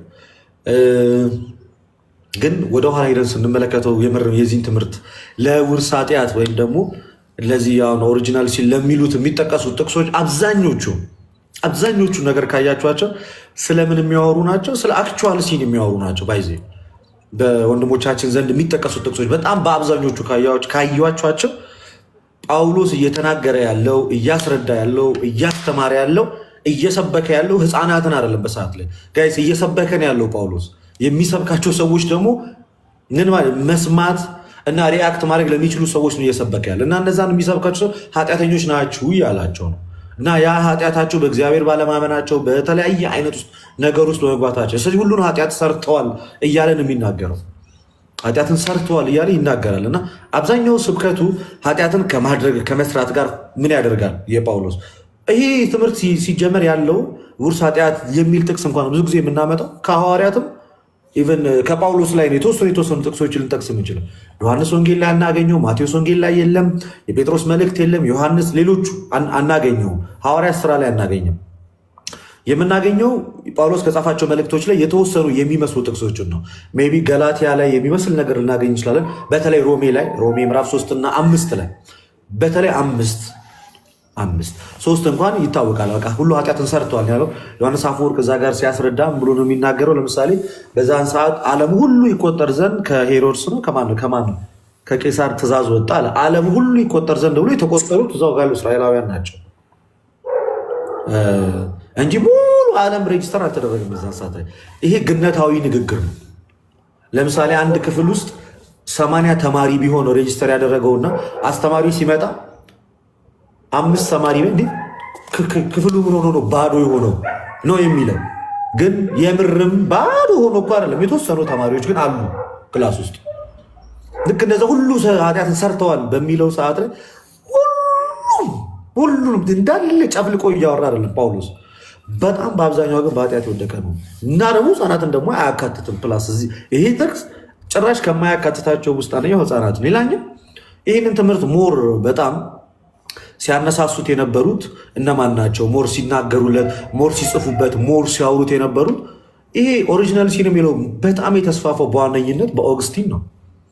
ኦግስቲን ነው በስፋት የጻፈው። በቃ እናትና አባት በሚያደርጉት ስጋዊ ሩካቤ ከአባት የሚወጣው ዘር ወደ እናት ማፀን ሲገባ ኃጢአትን ይዞ ነው የሚገባው። ህፃኑን በዛው ሲጸነስ ኃጢአተኛ እየሆነ ይጸነሳል እያለ ሲያብራራ የነበረው ማነው? ኦግስቲን ነው። ሞር የዌስተርኑ ቴዎሎጂ ደግሞ ስፔሻሊ ማርቲን ሉተርም ይዞት የተነሳው ይሁን ጆን ካልቪንም ሞር ከየትኛው የሚወሰድ ነው? ከኦግስቲን ነው። ኦግስቲን በብዛት በፕሮቴስታንቱ ዘንድ ይጠቀሳል። ሞር ትምህርቶቹ ይጠቀሳሉ። ከዛ የሚወሰድ ኢቨን ጆን ካልቪን ጽሁፎቹ ላይ አሉ። ለምሳሌ ኢንስቲትዩት ኦፍ ክርስቲያን ሪሊጅን በሚለው ጽሁፉ ላይ ኮት የሚያደርጋቸው በብዛት የኦግስቲን ትምህርቶች ናቸው። ይሄ የኦሪጂናል ሲን ትምህርትም ነው ሞር ሰዎችን ወደ ፕሪዴስቲኔሽን ትምህርት የሚያመጣው። የእንትና ትምህርት ወደ ፕሪዴስቲኔሽን እኮ ይመጣል አይደል? ኦፍኮርስ ያምናል እኮ ኦግስቲን በፕሪዴስቲኔሽን ያምናል። የካልቪን ትምህርት የተቀዳው ከዚህ ይሆናል ማለት ነው። ስለዚህ ከሱ ከሆነ የተያዘው በአብዛኛው አሁን ላይ ያለው ፕሮቴስታንት ያንኑ ይዞ ሄዱ። ግን ኢስተርን ፓርት ላይ ያሉት የቀደሙ ቤተክርስቲያን አባቶችን ብንመለከት እንደዚህ አይነት እምነትን አናገኝባቸውም በስፋት። በተለይ ጥንታዊ የቤተክርስቲያን አባቶች ወደቀ። በተለይ ቅዱስ ቄርሎስ የአሌክዛንድሪያው ቅዱስ ቄርሎስ ምንድነው የሚለው? ኮራፕትድ የሆነ ኔቸር ነው ያለን። ቅዱስ አትናቴዎስም ፎልን ኔቸር የወደቀ ስጋ ነው እያሉ ነው የሚጠሩት። በቃ ይሄ ነበር ቋንቋቸው የነበሩ በብዛት። እስቲክ የምናደርገው ከነዚህ አባቶች ጋር ይሆናል። ኤኒዌይስ ክሎዝ የሆነ ነገር ነው ያወራነው። ቀጥል። ኦኬ አቡሻ። ኦኬ አይ ካልቪን ከተነሳ ላልቀረ እሱ ብቻ ሳይሆን ነው ወርስቲንግስ ገና ከጅምሩም የሰው ልጅ በሁለት መደብ ካታጎሪን የተፈጠረው የሚል አስተምሮ ነው ያለው። በጣም በሚያሳዝን ሁኔታ ገና በእግዚአብሔር እውቀት ውስጥ ሰዎች በሁለት መደብ ካታጎሪ ውስጥ ነው የሚፈጠሩት። አንደኛው ፎር ሳሊቬሽን በጸጋ ለእግዚአብሔር ለዘላለም ሕይወትና ሌሎኛቸው ደግሞ ብሎ ነው የሚያስተምረው።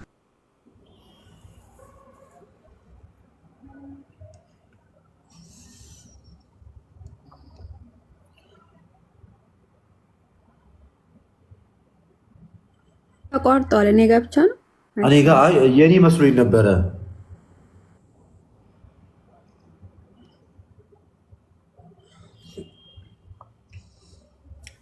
እኛን ቀጥላ አይደለ አቡሻ አለህ? እየተሰማህ አይደለም? ምናምን ተቋርጠሃል አለ ወይ? ግን ልደት እሱ እስኪመለስ አሁን እንግዲህ ያመነ የተጠመቀ ይድናል አለን።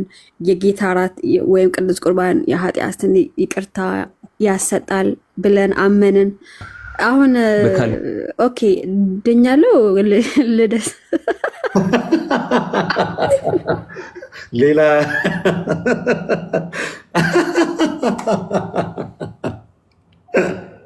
እየጠበኩት የነበረውን ጥያቄ ነው የጠየቅሽኝ። የሚቀረን ነገር አለ። እስኪ ስራ ለድህነት የሚለው ላይ ያለሽን እምነት ንገሪኝ እስኪ። አንድ መልካም ስራ እንዴ አቡሻ እስካሁን እያወራሁ ነበር እንዳትለኝ። ወይኔ ላውርደውና እንደገና ያስገባው አቡሻ። ወይኔ እስካሁን እያወራ ከሆነ አልተሰማህም፣ እኛ አልሰማህም። እስኪ እዚህ ላይ ያለሽን እምነት አስረጅኝ። እዚህ ላይ ራሱ ስራ ለድህነት ስትሉ ስራ ቀደመ። ገባህ? አሁን እንዴት ስራ ለድህነት ያንቺን አስረጅኝ። የእኛን አሁን እስካሁን ስናወራ እየተከፋፈልን አይደለም የምናወራው። እኔ እኔን አስረዳለሁ፣ አንቺን ያንቺን እምነት ታስረጃለሽ። እስኪ ከመልካም ስራ ጋር ተያይዞ ያዕቆብ ላይ ያለውን መልእክት ሐዋርያው ጳውሎስ የጠቀሳቸውን የሐዋርያው ጴጥሮስን እነዚህ ወንጌላት ላይ ያሉትን እያነሳሽ እስኪ የሆነ ነገር በይን። እስኪ እምነትሽን በዚህ ዙሪያ ላይ አሳውቂ። እሺ ለምሳሌ ኤፌሶን ከጳውሎስ ልጀምርና እሺ ኤፌሶን 2 ቃል አውጣ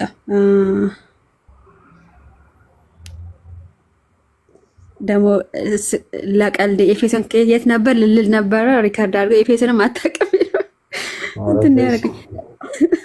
እሺ እንደዚህ ይላል ኤፌሶን ይደረጋል እንጂ ነው ያልኩትም። አሁን ኤፌሶን 2 ላይ ከ8 ጀምሮ እስከ 10 አንባለሁ። እንደዚህ ይላል። ሶሪ አዲስ ትርጉም ነው ያወጣሁት። አጋጣሚ እሱ ነው እንትን ያገኘሁትና በእምነት በጸጋ ድናችኋልና ይህም የእግዚአብሔር ስጦታ ነው እንጂ ከናንተ አይደለም፣ ማንም እንዳይመካ በስራ አዲስ መደበኛ ነው ዲሃኒ።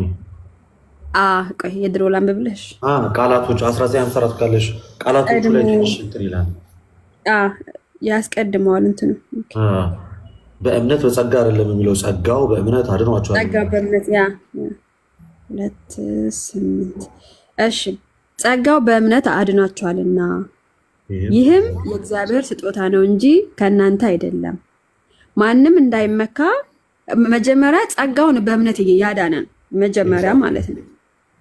ከዛ ጸጋው በእምነት ካዳነን በኋላ ማንም ደግሞ እንዳይመካ ከስራ አይደለም አለ። እኛ የዳነው በስራ አይደለም፣ በቃ ጸጋው ነው በእምነት ያዳነን። ኦኬ ከዛ በኋላ እኛ ፍጥረቱ ነንና እንመላለስበት ዘንድ እግዚአብሔር አስቀድሞ ያዘጋጀውን መልካሙን ስራ ለማድረግ በክርስቶስ ኢየሱስ ተፈጠርን ይላል። ከዛ ዳግም ከተወለድን በኋላ ያለምንም ስራ ማለት ነው፣ በእምነት ከተወለድን በኋላ ጸጋው በእምነት ከወለድን በኋላ ከዛ እኛ የተፈጠርነው ደግሞ መልካሙን ስራ ለመስራት ነው። ካልሰራን እንግዲህ አይለይ ገባ። ካመንክ በኋላ ስራ መስራት ግድ ነው ማለት ነው። እምነት ብቻ ብሎ እጅ አጣጥፈ መቀመጥ የለም። እንደዛ የሚያምን የለም እኩል እንደተቃልና እንደዛ ነው። አይ በስራ ግን ለምሳሌ አሁን በስራ ይዳናል ስንል እኛ አንደኛ የኛን ላስረዳ አይደል? አሁን ጨርሰሻል አንቺ ጨርሻል። ከዛ ወደ ያዕቆብ መሄድ ከፈለገ ችግር በኋላ በደንብ አንቺ ጊዜሽን ተጠቀሚ እና እኔ ሳወራ ረዘም ስለማድረገው አንቺም ተጠቀሚ ጊዜሽን። ያዕቆብ ላይ ብዙ ጊዜ ይነሳል የእናንተ ቆሽ ያዕቆብ ጋር ልሂድና የያዕቆብ ተደራሲያኖች አማኞች ናቸው አይደለ? በክርስቶስ አምነው የተበተኑት ይላል ምዕራፍ 1 ላይ ማለት ነው። ወንድሞቹ ስለሚል ያዳኑትን ሰዎች ወንድሞቹ ናቸው ያመኑ ናቸው። ግን ስራ ዝም ብዬ እንዳጥቅ ዝም ብዬ ላውራ በቃ ያዕቆብ የሚጽፍላቸው ሰዎች ቤተክርስቲያኑ ሀብታምና ድሃ ሲመጣ ድሃው እንትኑ መሬት ከእግሬ ስር ቁጭ በል ማለት መሬት ላይ፣ ሀብታም ሲሆን ግን ክብር አለው ምናምን እና የመዳላት ነገር አለ። እንደዛ መሆን እንደሌለበት ሰው ያመነ ሰው የዳነ ሰው መስራት እንዳለበት እምነቱ በስራ መግለጥ እንዳለበት ያዕቆብ እምነት ያለ ስራ አንተ ከንቱ ሰው አይደለ፣ እምነት ያለ ስራ ከንቱ ነው ብሎ ያዕቆብ ሲናገር እነዛ ወንድሞች የእግዚአብሔር ልጆች ያለ ስራ ከሆኑ ከንቱ ነው፣ እምነት ያለ ስራ የሞተ እንደሆነ ነው ያዕቆብ የሚናገር። ዝም ብዬ እንዳጠቃላይ ነው ያወራሁት፣ መጽሐፍ አልገለጥኩት። ይሄ ነው ማምነው እኔ ማለት ነው። እሺ የሚገርም ነው። ኤኒዌይስ ይሄ እምነት ምን አለ በእውነተኛው በጌታ ቤተክርስቲያን ውስጥ ቢሆን እንደዚህ አይነት እምነት ይዘሽ ማለት ነው በጌታ ቤተክርስቲያን ውስጥ ቢሆን ብዬ ተመኘ። መጨረሻ ላይ የጠየቅሽኝን ጥያቄ መጨረሻ ላይ መልሰዋለሁ ከመዳን ጋር ካለው ነገር ጋር። ግን የሚገርም እምነት ነው። አሁን እምነትሽን የገለሽበት መንገድ በጣም ደስ የሚል ነው። እዚህ ጋር አንድ ነገር ላስረዳ፣ የኛን ላስረዳ። በደንብ አዳምጡኝ። ብሬ እንኳን ደህና መጣ።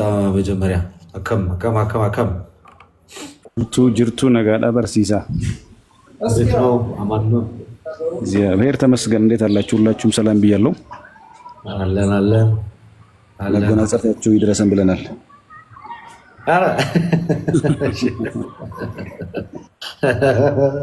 እሺ ኤልሳ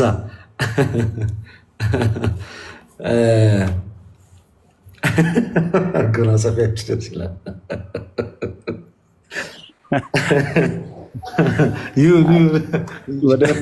ወደምትወጣበት አብሬ ልወጣ እኮ ነው። እስከ መጎናጸፊያ ወደምትወጣበት አብሬ ልወጣ እኮ ነው። ኧረ እውነት ነው። እኛ ከሚነጠቁት ነን። በጣም ይቅርታ። ዋይ ሌላ ነገር። አይ ቆይ ከሀና ጋር ጨርሱና የኛ እምነት በጣም ባይዜ አንዲቾ የሚገርምሽ በጣም ብዙ ጊዜ እኔ ስናገር ከሰማሽ ከማስጠንቀቂያ ነው የምጀምረው።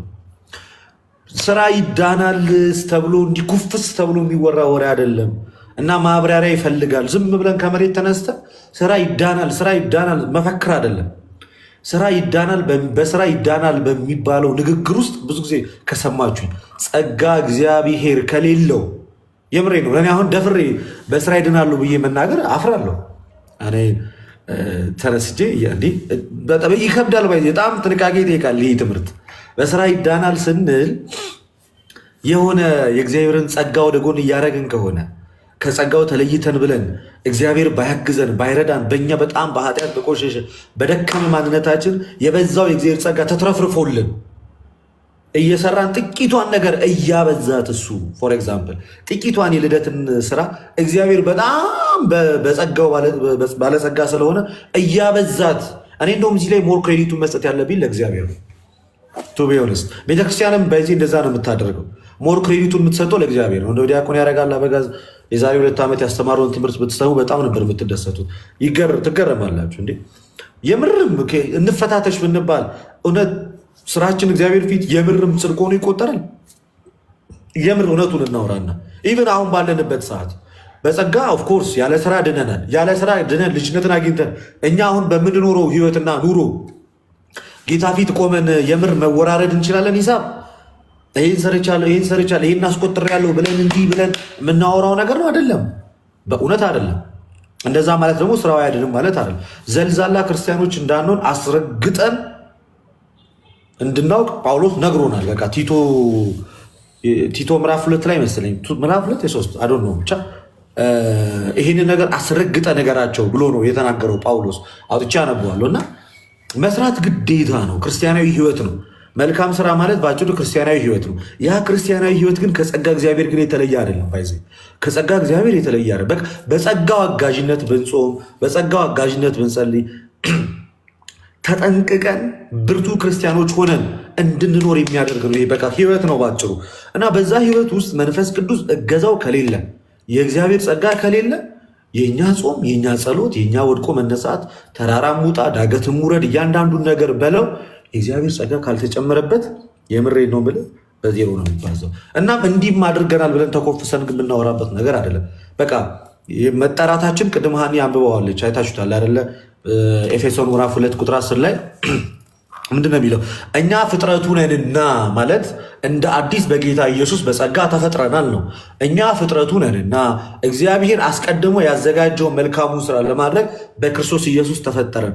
እግዚአብሔር ያዘጋጀውን ነገር ለማድረግ ሰው የተዘጋጀው በእግዚአብሔር ነው እና በእግዚአብሔር እግዚአብሔር ባዘጋጀው ያንን ወደ እግዚአብሔር መንግስት ስንጨመር፣ ወደ ፍቅሩ ልጅ መንግስት ስንጨመር ያ እግዚአብሔር ያዘጋጀውን ወደዛ ህይወት ስንገባ፣ ጌታ ኢየሱስን ስንለብሰው፣ መንፈስ ቅዱስን ስንቀበል፣ አዲስ ህይወት ስናገኝ በአዲስ ህይወት እንመላለሳለን ማለት ነው። ያ በአዲስ ህይወት መመላለስ ክርስቲያናዊ ህይወት ወይም በጎ ምግባር ይባላል። ያ በጎ ምግባር እግዚአብሔር ምን ያደርገናል ማለት ነው? በዛ በጎ ምግባር ውስጥ ስንንቀሳቀስ ጸጋው ዕለት ተዕለት እያገዘ እያበዛው ይመጣል።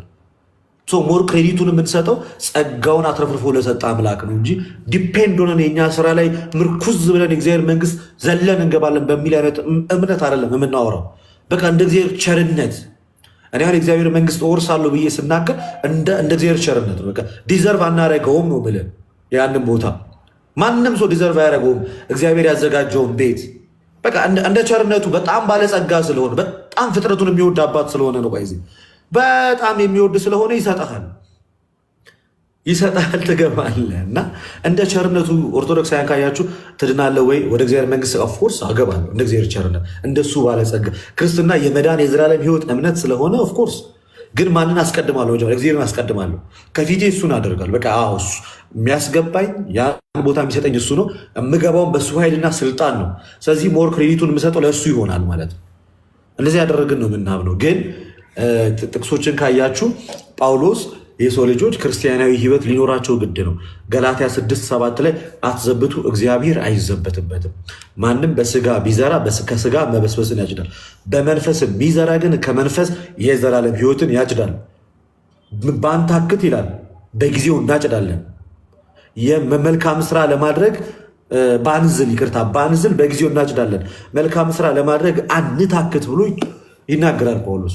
ስለዚህ በእግዚአብሔር ላይ መዘበት ነው መልካም ስራን አለመስራት እና በተቃራኒው ደግሞ በስራ ስጋ መውደቅ በእግዚአብሔር አምላክ ላይ እንደመዘበት ነው። ደግሞ በመንፈስ የሚዘራ ምንድነው? በመንፈስ የሚዘራ ጋይስ ከተቀበልነው መንፈስ ቅዱስ አንጻር በእግዚአብሔር ጸጋ ሆነን የምንሰራው ስራ ፍሬያማ ይሆናል ነው ጋይስ። በመንፈስ ግን የሚዘራ ማለት መንፈስ ቅዱስ በሰጠን ልጅነት ኃይል ጸጋ የምንሰራው ስራ ግን ፍሬን ያፈራሉ። እና እንደዛ ለማድረግ ምን አንበል ነው እያለ ያለው? ምንድን ነው እያለ ያለው ጳውሎስ? በቃ ባንዝል ባንደክም መልካም ስራ ለማድረግ መዛል አያስፈልግም፣ በጊዜው እናጭዳለን። የዘላለም ሕይወት የሚታጨር ነገር ነው ብሎ እየተናገረ ነው ቅዱስ ጳውሎስ ተወዳጅ ሐዋርያ። እኛ በዚህ ላይ ያለን እምነታችን በስራ እንድናለን ስንል ይሄ ስራ ብቻ እያለን አይደለም። ኦርቶዶክሳዊ ሶላ ይመስላል አንዳንዴ ጥምቀት ብቻ፣ ስራ ብቻ፣ ቁርባን ብቻ ምናምን የሚመስሉ ይሆናል። ስትረስ አድርገን እዛ ላይ ስናወራ እምነትን በጣም ሞር ወደ ጎን ያደረግን፣ ጸጋ እግዚአብሔርን ወደ ጎን ያደረግን ይመስላል። ነው አይደለም? ጸጋው በእምነት በኩል ነው የሚያደርግ። በቃ እምነት ሚስጥራትን የምንቀበልበት ዋነኛ መንገድ ነው። በቃ ሚስጥራትን ደግሞ የምንቀበለው በምንድን ነው? በእምነት ነው። እኒህ ነገሮች አይነጣጠሉ። ወደ ስራም ደግሞ ስንመጣ ስራ ብቻ የሆነ እምነት አይደለም ያለን፣ በጸጋው የምንሰራው ስራ ነው። ከመጀመሪያው ጀምሮ የተቀበልነው የእግዚአብሔር ጸጋ ከኛ ቢለይ ምንም ብንሰራ ምንም ሙስሊም ነህ በቃ ከዛ የተለየ ነገር የለም። የእግዚአብሔር ጸጋ የእግዚአብሔር ልጅነት ነው የምትሰራውን ስራ ውጤታማና ፍሬያማ የሚያደርገው። መልሰም እንኳን ስትነሳ የሚያግዝ ስትደክም መልሶ የሚያነሳ የሚያጸጋ ነው። ጉልበትም የሆነ የሚወቅስ ሮሜ ላይ እንደተናገረው ጉልበት የሚሆን ኃይል የሚሆን ብርታት የሚሆን ተስፋ እንዳትቆርጥ የሚያደርግ ድጋሚ ወደ አባት ፊት አባ ብለህ እንድትጮህ የሚያደርግ መጀመሪያ የተቀበልከው የእግዚአብሔር ጸጋ የእግዚአብሔር ልጅነት ያ ቅዱስ መንፈስ ነው። ከእርሱ የተለየ መልካም ስራ ሲጀመር መልካም ስራም ተብሎ አይወራም። ሲጀመር በጎ ምግባርም ተብሎ አይወራም። ያለ መንፈስ ቅዱስ ረዳትነት የምንሰራውና የምናተርፈው ምንም አይነት ነገር የለም። ክሊር ነው ሀንጆ? አይ በጣም ግልጽ አድርገዋል። ጥሩ ነው። ምክንያቱም እናንተ ጋር በስራ ብቻ ጥምቀት ብቻ የምትሉ ስለሚመስል ግልጽ ማድረግ ጥሩ ነው። ለእኔ ግልጽ ነው። እና ደግሞ ፊልጵስዩስ 2ን መጨመር ይቻላል እኮ ማለት መድኃኒትን 2:12-13 ያለውን እሱንም መጨመር ይቻላል። በፍርሃትና በመንቀጥቀጥ ሆናችሁ የራሳችሁን መዳን ፈጽሙ ብሎ ሰብጀክቲቭ አድርጎ ታስቀምጦልናል። በቃ ድነት የሚፈጸም ነገር ነው። ክርስትና የምትቀበለው ነው፣ ተቀብለህ የምታድገው ነገር ነው። አንድ ልጅ ከተወለደ በኋላ ከእናትና ከአባቶቹ የሚያገኘው ምን አለ? የማይቋረጥ ጥበቃ አለ አይደል? እሱ ደግሞ ለዛ ነገር ሪያክት የሚያደርግበት መንገድ አለ። ለእናትና ለአባቶቹ እየታዘዘ መልካም ልጅ እየሆነ እናትና አባቶቹ ልክ መልካም አባትነታቸው እንደማይቋረጠው ልጅም መልካም ልጅነቱ ሳይቋረጥ ሲነርጂ ነው መዳን። ባይዜ ከእንትን በኋላ ልጅነትን ከማግኘት በኋላ ያለው ነገር ሲነርጂ፣ የመጀመሪያውም ሲነርጂ ነው። ኢነሴንስ እኔ ለእግዚአብሔር መዳን እሺ ካላልኩኝ ክርስቶስ ተሰቀለ አልተሰቀለ እኔ አሜን ብዬ ካልተቀበልኩት ያንን መዳን እኮ አልድንም። አስገድዶ የሚያድን እኮ ጸጋ የለም እኮ። እንዲያስገድዶ ናዳን ብሎ ከሆነ ቦታ አምጥቶ በቃ አንተ ድናል ብሎ ቁጭ የሚያደርገኝ አስገዳጅ የሚያድን ጸጋ የለም። ሲነርጂ ነው በቃ ማለት እኛና እግዚአብሔር ማለት በቃ ሲጀመር የእግዚአብሔር የማዳኑ ስራ እግዚአብሔር ብቻ ነው። ማዳኑን የመቀበል ደግሞ የኔ ድርሻ ነው። ስለዚህ እግዚአብሔር ያዳነውን ማዳን በልጁ በኢየሱስ ክርስቶስ በኩል ልክ ዮሐንስ 3:16 ላይ ያለው በእርሱ የሚያምን ሁሉ ተብሎ የተነገረው ያንን ካላመንኩ እንዴት ነው ምንድነው? ግን አባት ኢማጂን ጥቅሱ እኛና እግዚአብሔርን እኮ አንድ ላይ ያስተሳሰረው ሲጀመር ምንድነው? እኛን የሚያድነው እግዚአብሔር ነው።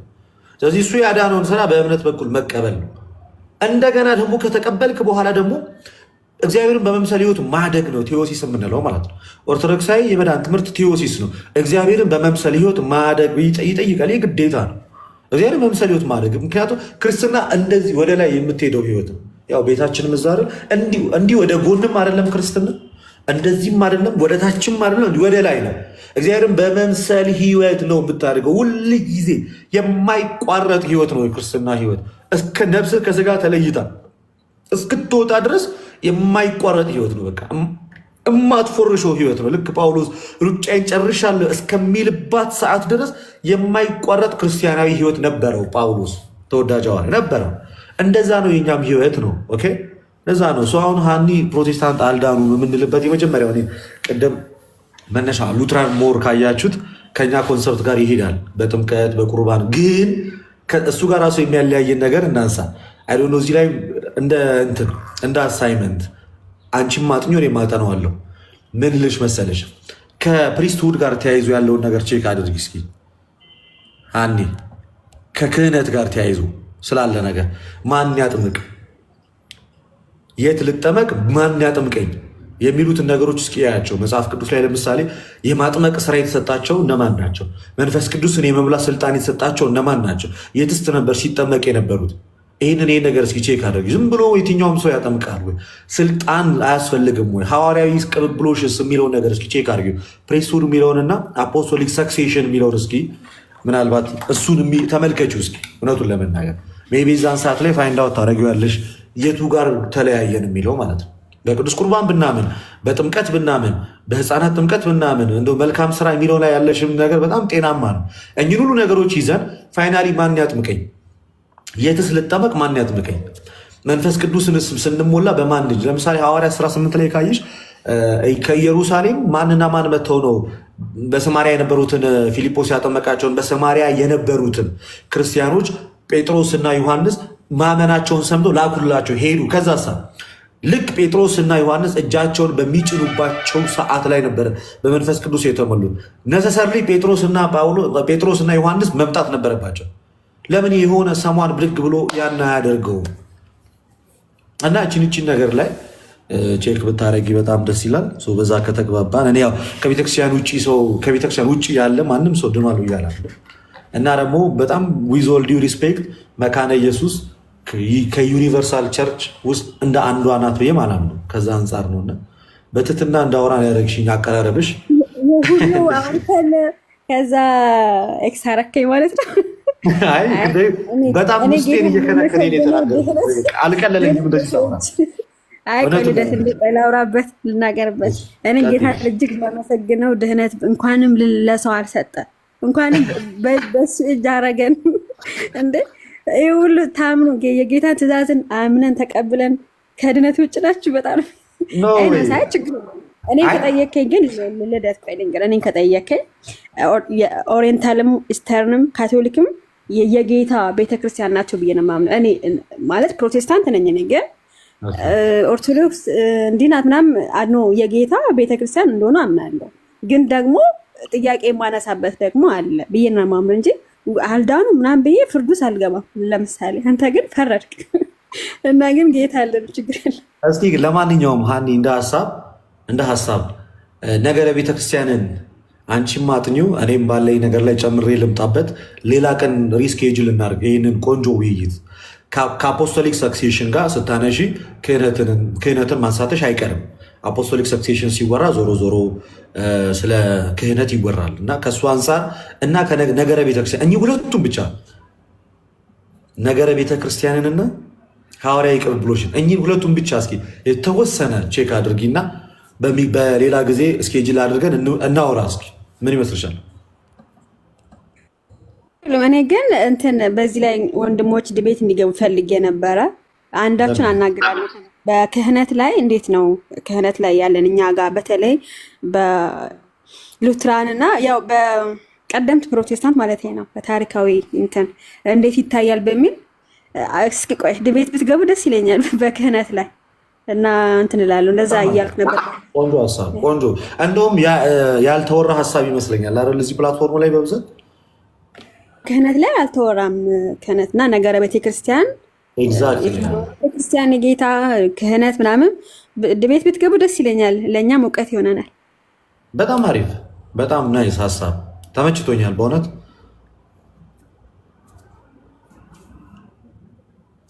እሺ የምታሳዩ የለሽም? እሺ ሄሉዬ ቴንኪዩ ሃኒ ለነበረን ጊዜ ደስ የሚል ጊዜ ነበረ። እውነቱን ለመናገር በጣም ቆንጆ ነበር። ቆንጆ ፍሩትፉል እኔ ግን ላሪች ቀድነሻል ብለህ የምታጸድቅልኝ ነበር የመሰለኝ። ድነሻል ከራስ ምታት ከምናምን ከእያንዳንዱ። እሺ አመሰግናለሁ። መልካም ቀን